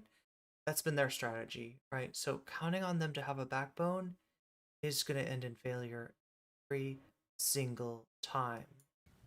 Unicorn Dragon says since 1944. Okay. Well, I mean, you've made your case. It doesn't sound. I mean, Sam, I understand we disagree, and I could be wrong. I'm saying this is my risk. No, Jimmy, you're wrong. I don't think it's because I don't understand. Yeah, it is. Because I don't understand what's going on. It is because because the idea that Peter Thiel and Merrick Garland would. Oh yeah, and before 1944, they were fairly infiltrated by a lot of racist Southern Democrats. Before the 60s, they were pretty heavily influenced by racist contingent called the Dixiecrats. Rule the same, and there would be no demonstrable difference. It's absurd. It's absurd, Jimmy. I'm sorry. It's absurd. That's absurd. not my idea. That's not. I don't know. I agree. I don't even know who Peter Thiel is that much. So that's not my idea. That was what. I'm not trying to throw my friend Steve under the bus, but that's not my main point, and I'll concede that point. That Peter Thiel. I don't even know who he is really. So the idea that the Democrats, the idea that the Democrats are going to take back the Senate and are going to be able to filibuster for 2 years. And assuming that no other vacancy opens up, also ignores all of the political history of this country. I've never heard of a Yeah, the realignment brought the Dixiecrats into the Republican Party, particularly through quote unquote tough on crime policies like those of Richard Nixon and the Southern Strategy, essentially. 2-year failure to fill a Supreme Court seat. And Peter Thiel bought his New Zealand citizenship to use us as a bolt hole. I hate the corrupt government let him in while blocking healthcare professionals who had quote unquote too much melanin. Certainly not during a time where there's no other news, and not during a time where the Republicans are going to control both houses. I'm sorry, it's absurd. It's absurd. It's a screenplay. You know what else I never heard of? Is that war crimes being ordered at the top of government and nobody prosecuting them. I never heard of that. You've never heard of that? Because that has been basically the history of this country. I never heard of our government suspending habeas corpus, which is in the Magna Carta. They did that. I couldn't believe what they did. Under a Republican president with Republican justices. I can't believe we have a surveillance state right now. I can't believe you want me to vote for a candidate who was full-throated supporting going in and destabilizing the Middle East. No, Jimmy, wait, Jimmy. I don't want you to vote for anybody. I don't want you to listen. No, Jimmy, you're missing my point. I don't want you to vote. I don't care who you vote for. You live in California. What I want you to do is to stop offering theories about politics on your platform that are bogus, that are not I think I just proved to you that. I can't argue with Sam here, right? Jimmy's not living in reality. His expectations of the Democrats, of the Democratic Party, is something that they never fulfill. And frankly, I'm kind of surprised, given how burned he is at this point. How burned we all were with the nomination process and how heavily the thumb was pressed on the scale for Hillary. Like the fact that he'd expect the Democratic Party to suddenly develop a backbone is pretty jarring to me. They're not bogus, Sam. You haven't proved that they're bogus at all. Except New Zealand faces a nurse shortage. They're waiting. Plenty of women of color wanting to be a nurse in other countries. They block women wanting to come. Canada is facing the same thing. But you said it. Well, not a direct quote about the melanin thing. Yeah, I figured. Just coincidentally, the immigration system here seems to be trying to upkeep white New Zealand policy, even though we need doctors and teachers. So I think I just kind of showed you how you're wrong about all this stuff, and you're voting out of fear again. Out of fear. Oh, because there might be 2 Supreme Court judges. What if there's 3? What if the moon falls into Lake Michigan? What are we going to do then? Now, Jimmy. Wait a minute. So one Supreme Court justice is the seat that Obama nominated Merrick Garland for. Trump did fill that, right? How many? This. I gotta look at this. Trump Supreme Court. Just says 3. Yeah. Neil Gorsuch, Brett Kavanaugh, Amy Coney Barrett. Only one that was even close was Brett Kavanaugh. There was no filibuster. They all just got confirmed. Hey, Jimmy, let's talk about risk assessment. Do you think there's a difference in the probability that two 80-year-olds with multiple cases of cancer are going to serve out their term versus the moon falling into Lake Michigan? I just disagree with your forecasting, Sam. I don't agree with it. I think it's a bigger risk. Do you want to look at actuarial tables for the life expectancy of an 80-year-old man who's had multiple cancers? Sam, I can right now get you a great deal on term life insurance, and you know that's the best insurance there is. I have. Okay, so here we're finally seeing what a Sam Seder Jimmy Dore debate would go like. So should Jimmy Dore actually deign to keep his word, because he said he wanted to debate anybody who disagreed that Biden was more fascist than Trump. That's the argument now, right? He wants to have this argument, he said, right? Sam took him up on it and said, let's do it. Let's do it. Jimmy's been dodging him for years and years and years. Sam wants to have a debate with Jimmy. Jimmy said he wants to have a debate, right? This is a little sneak preview of how such a debate would go. Term. What if the moon did fall into... I feel like it did during the Trump administration. I thought he called him Fam instead of Sam. Oh. See? You know it. Sam, this is about me being better looking, isn't it? It's about Jimmy being better looking. Wow.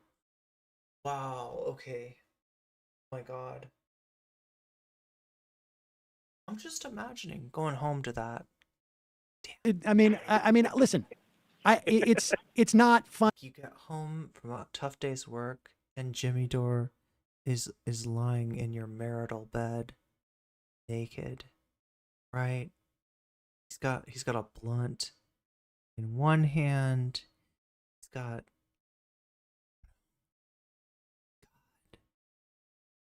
God. That's one image I didn't need in my head. I never needed that. What's up, Von Diva? Funny to me, and that's the problem. Is that it is not funny to me. I think it's really dangerous. What is dangerous? That people vote their conscience? No. Trump.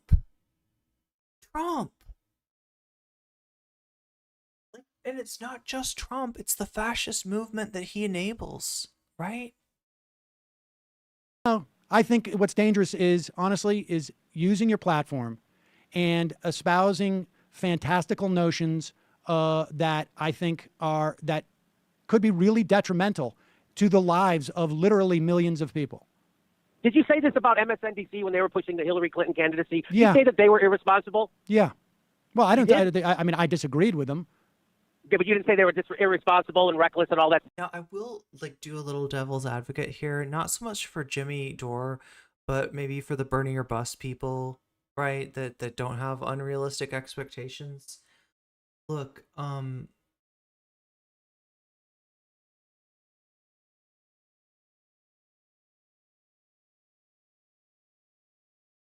establishment Dems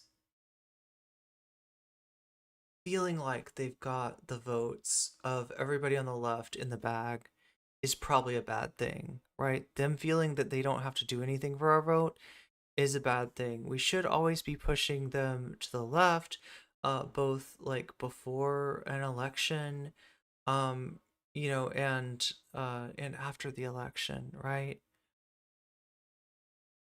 So, but that being said, right, Jimmy's not skeptical enough about the Democrats. Jimmy thinks that the Democratic Party can be something that it never has been, which is a party with a spine.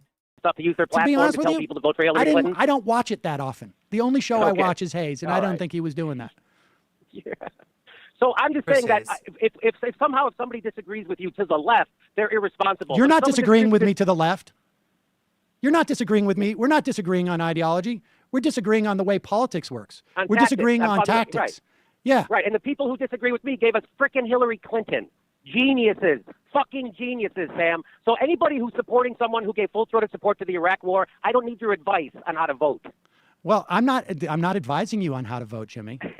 I'm not talking to you. I'm talking to anybody. Well, I mean, but you can make this about, about your own personal affront that you feel and insults that you feel.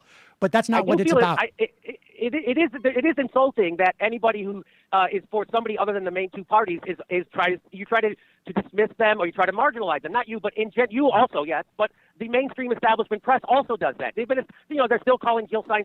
She's in bed with Putin now, and she's anti-bad. All this stuff. The same thing I did to Bernie. Bernie was a sexist. Bernie was a misogynist. It's just ridiculous, right? So you get to vote for a third party. That's what democracy is all about, Sam. You get to have a choice. And this idea that you can't vote for a third party until a lot of people are already voting for it is an F argument, okay? And there's a reason why we don't have People can vote. People can vote. Nobody, listen. You're making the same argument that that right wingers make. Like you can't. You don't. You're trying to censor my speech. You can vote any way you want.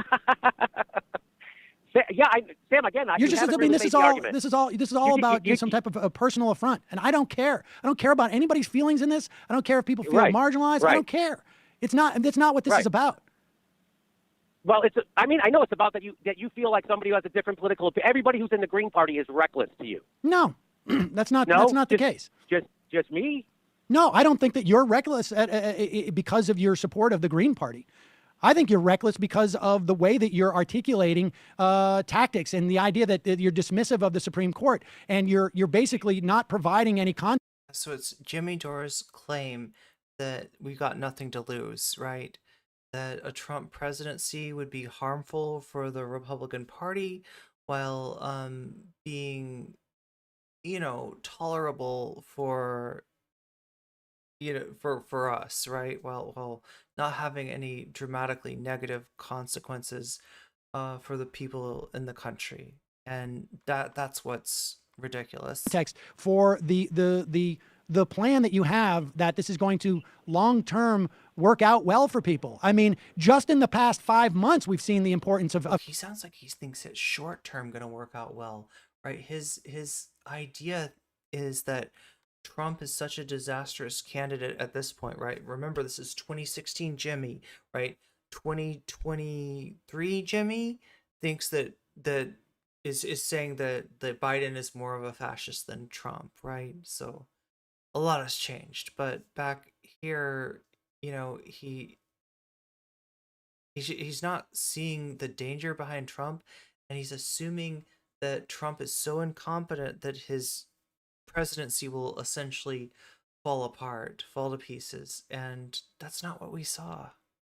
Having even a split Supreme Court in terms of enfranchising hundreds of thousands of voters, in terms of maintaining the existence of public sector unions. I mean, Sam, I agree with you on this. It's very important. The Supreme Court is so that's the straw man. I don't think it's not important. I think it is very important. The Supreme Court is very important, but so is the top of the hour ad break, which is coming at you every top of the hour, every bottom of the hour.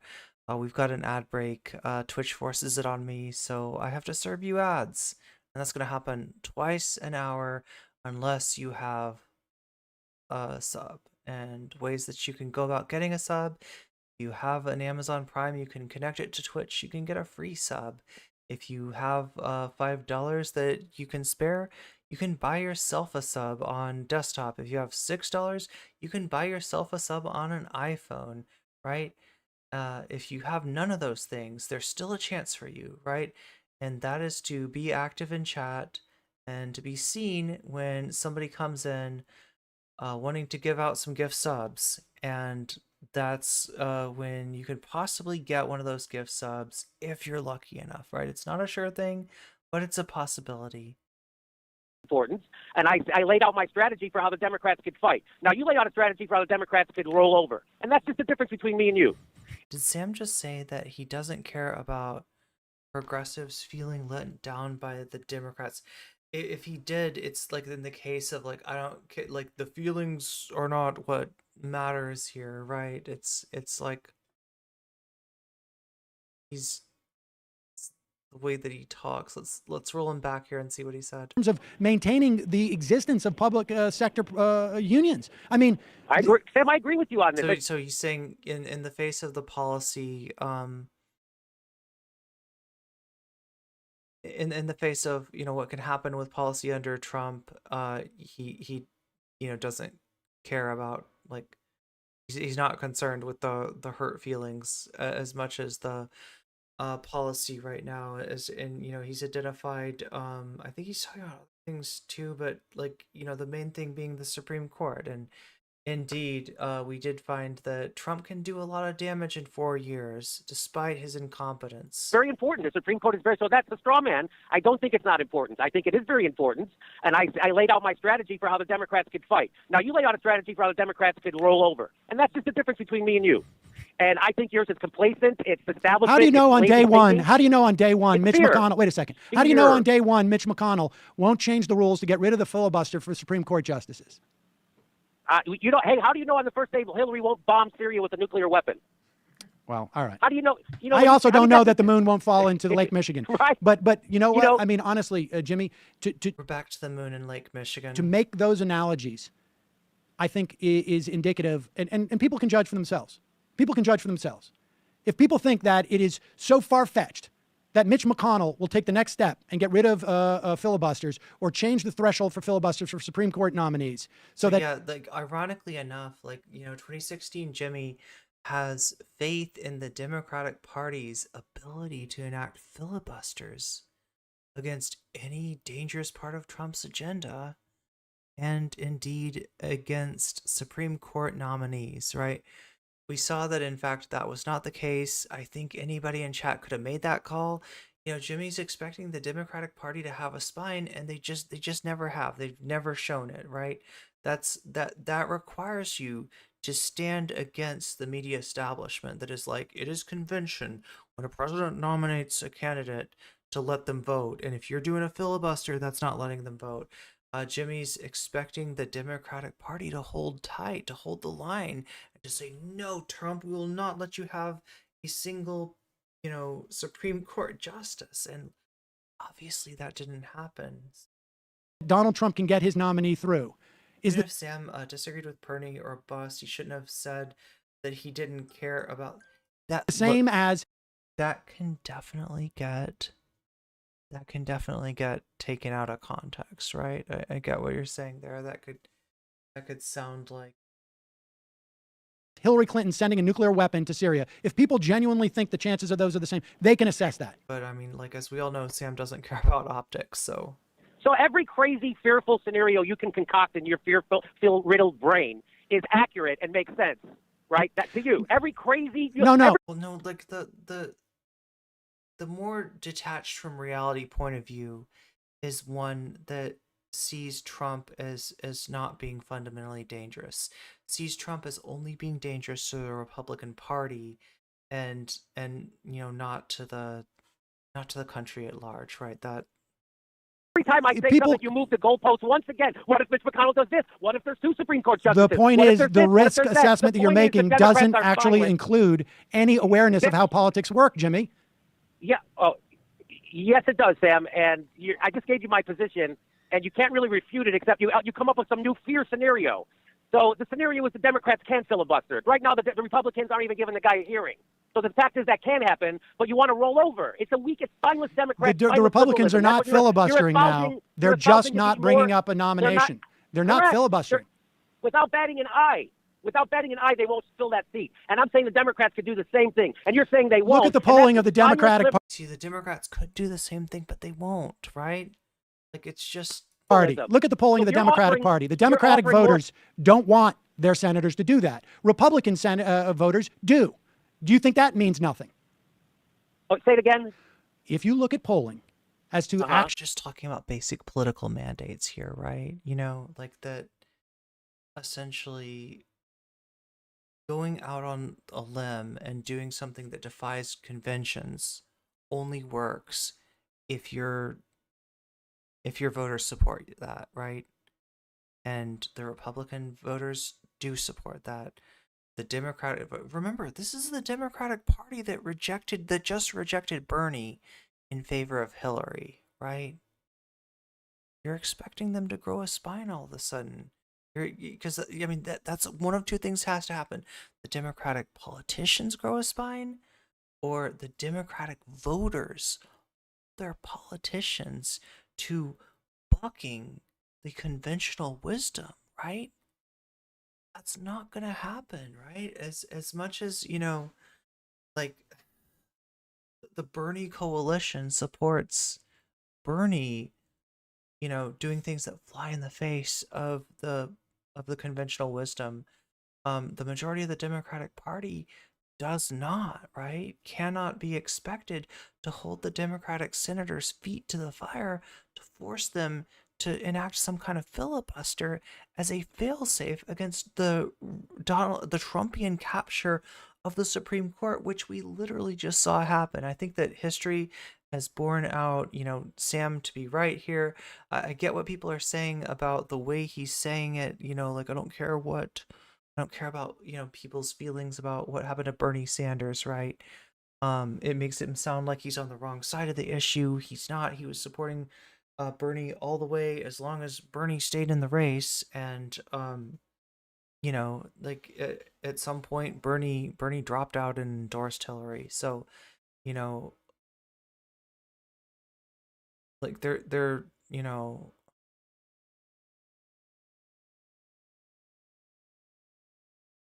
that battle, had already, unfortunately been surrendered. Of Democratic senators versus Republican senators. Republicans don't want compromise.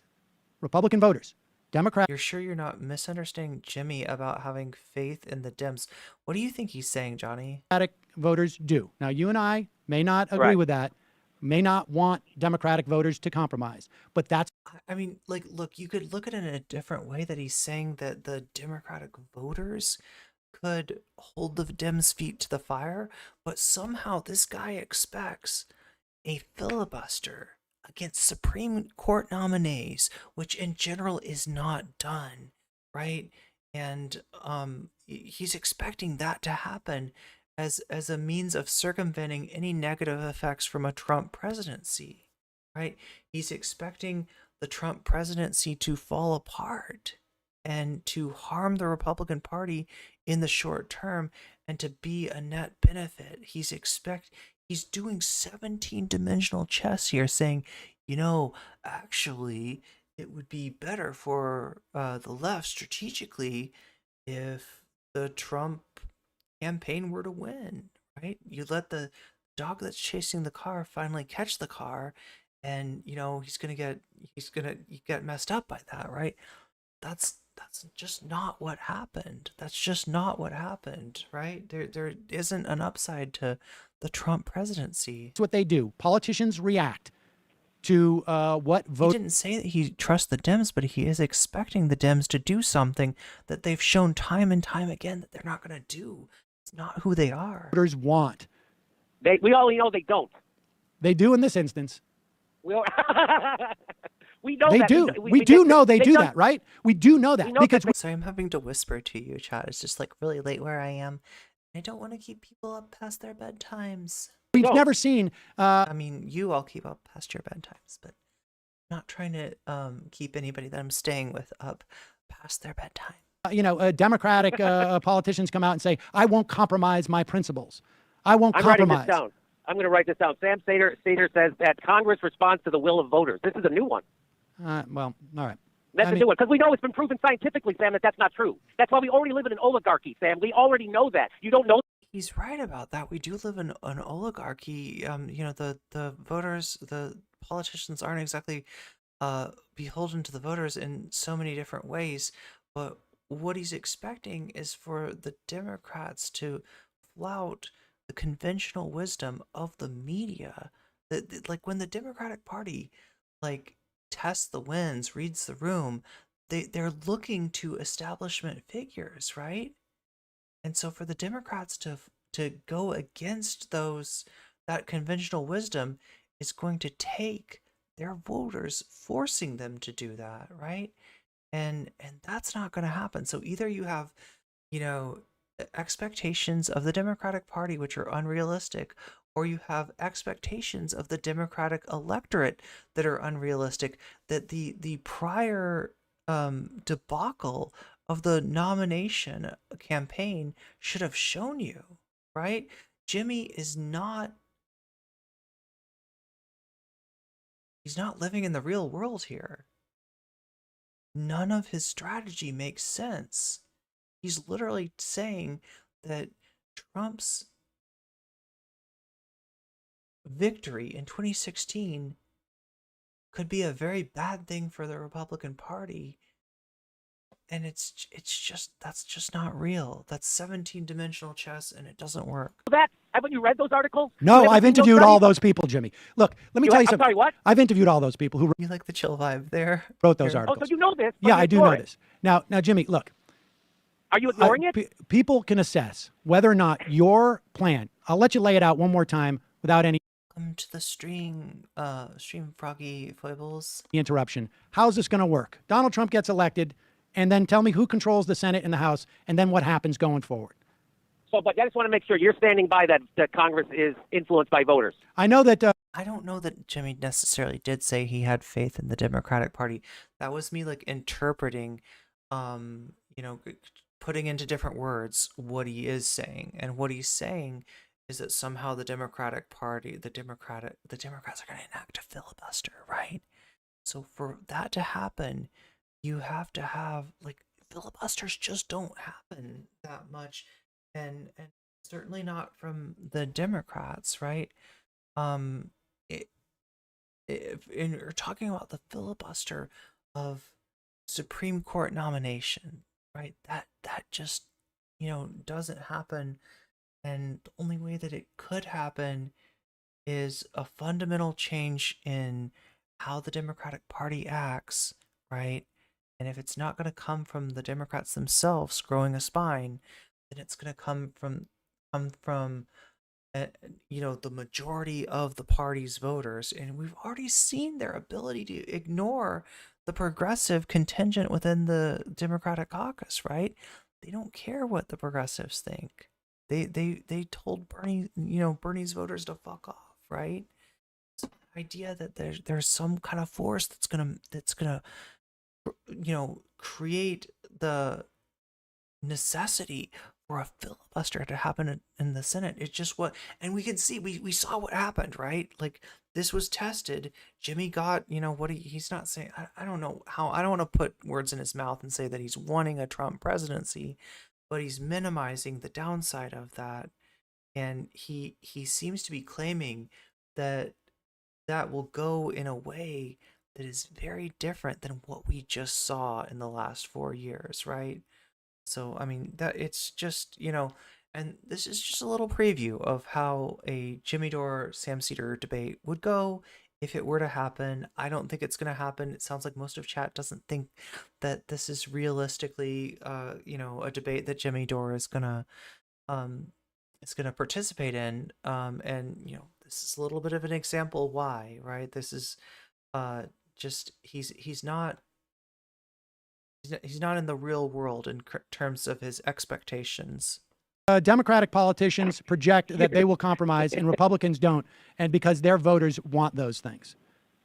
Okay. And there's no big money. There's no big money interests that are on the other side of that. And so, that Martin Gillard's research that you're talking about shows that the only time that money trumps is when it's contested, and money doesn't give a shit about whether or not Republicans put on a face that they're not going to compromise and obstruct, and money doesn't give a shit whether or not Democratic politicians compromise. They don't care about that. They care about their issues. So go back, read that Gillen stuff, and understand it better. But give your plan. So you're people saying can assess it. That I'm misinterpreting that Congress actually No, is you read the responsive to top voters. line. But give your plan. I'm saying, give your plan so that people can assess Okay. it, and we'll let them decide. Okay. So we didn't settle that issue. We'll move on to the next one. My plan is that if you're an environmentalist, if you want to re-regulate Wall Street, if you're for less war, if you're for fighting climate change, if you're against fracking, that if you're in that movement, that the Democratic Party offers you a graveyard, that you're going to have to fight those same people. So I agree with Chris Hayes and Ben Howe from RedState.com that if Donald Trump is president, he fractures the Republican Party. Paul Ryan is not going to usher through his agenda. He's such an incompetent. There will be on nothing but scandal, 100%. He will be ineffectual. He won't be able to get anything done. And in 2 years, we flip the Congress, we flip the Senate to Democrat. Okay, so to his credit, right? I think that the House and the Senate flipped, right? Am I right about that? Am I remembering that correctly? Yeah, I think the House and the Senate did flip, but it didn't abate any sort of like, right, there were some things that Donald Trump did fumble the bag on, right? In terms of getting rid of Obamacare like he promised to do. He wasn't able to do that. That was a pretty dramatic, mess up on his part. He did lower taxes for the rich. He did, enact a lot of harmful legislation. And most of all, yeah, he did nominate 3 like profoundly reactionary justices. Could do it right now if Hillary was a little smarter. They did take the House and Senate in 2018, so he's right about that. Number 2, and then in 4 years we get a real Democrat instead of a fake liberal. A real Democrat, like Joseph Robinette Biden. Anyway, sorry. Look, if you're gonna prognosticate, right, you're gonna sound silly when you're wrong, and wow, boy was he wrong about that. Who's going to push Republican policies. And as far as the Supreme Court goes, right now, I've already laid it out a million times. Right now, I say the Democrats can do what the Republicans are doing. I know they're not. Maybe they could, but they won't. They're not like that. There's a difference between like physically can, I guess, right? And there's a different, and having the will to do that. The Democratic Party has not had, there's no indication that they would have the will to just, filibuster, right? That's just not, it's not like I'm saying, he's not living in the real world here. Filibustering, but what they're doing is they're not filling the seat on purpose. And you think that the public opinion will Joseph R. Biden is what a real Democrat looks like. That's right. Some make them compromise. Anyway, I'm saying that we can do what the Republicans are doing. You're advocating for more spineless liberalism and roll over and take it. I'm saying let's fight the power now because we're going to have to fight the power no matter what. We're going to have to fight Hillary to get rid of more wars. We're going to have to fight Hillary to get rid of fracking. We're going to have to fight Hillary to re-regulate Wall Street. So that's my position. I appreciate you letting me make it, and I understand that you think I'm uninformed. And I don't think that of you. I think you're very informed. I think we just disagree. And I was kidding. I think you're more handsome than me. Well, I think we look. All right, so yeah, I mean, that's gonna have to be it for tonight. I am gonna rate you into Radical Maniac. People have been recommending, I don't think I've ever gotten to see any Radical Maniac streams, but people have been recommending them nonetheless, so I thought we'd take a look, see what was going on, say hi to Radical Maniac. I will be back tomorrow. I will try to start early, right? Like I didn't do that today, obviously, but I'm gonna try to start doing my like normal time. Wednesday is a normal scheduled day for me. My schedule going forward is looking like Monday, Wednesday, Friday, and Sunday is what I've got on the books. We'll see how well that works. Like I said, I'm not in a, I'm a guest in this house, so I'm gonna try to abide by the people that I'm living with too. So I may have to change that a little bit, but I will be back tomorrow, okay? And we were going to be talking about Olimey and Olemi's new video with iDubbbz and Francesca, somebody who was actually like kind of victimized by iDubbbz's anti-SJW BS back in the day. So we'll be taking a look into that. Much love, everybody, and I will see you tomorrow.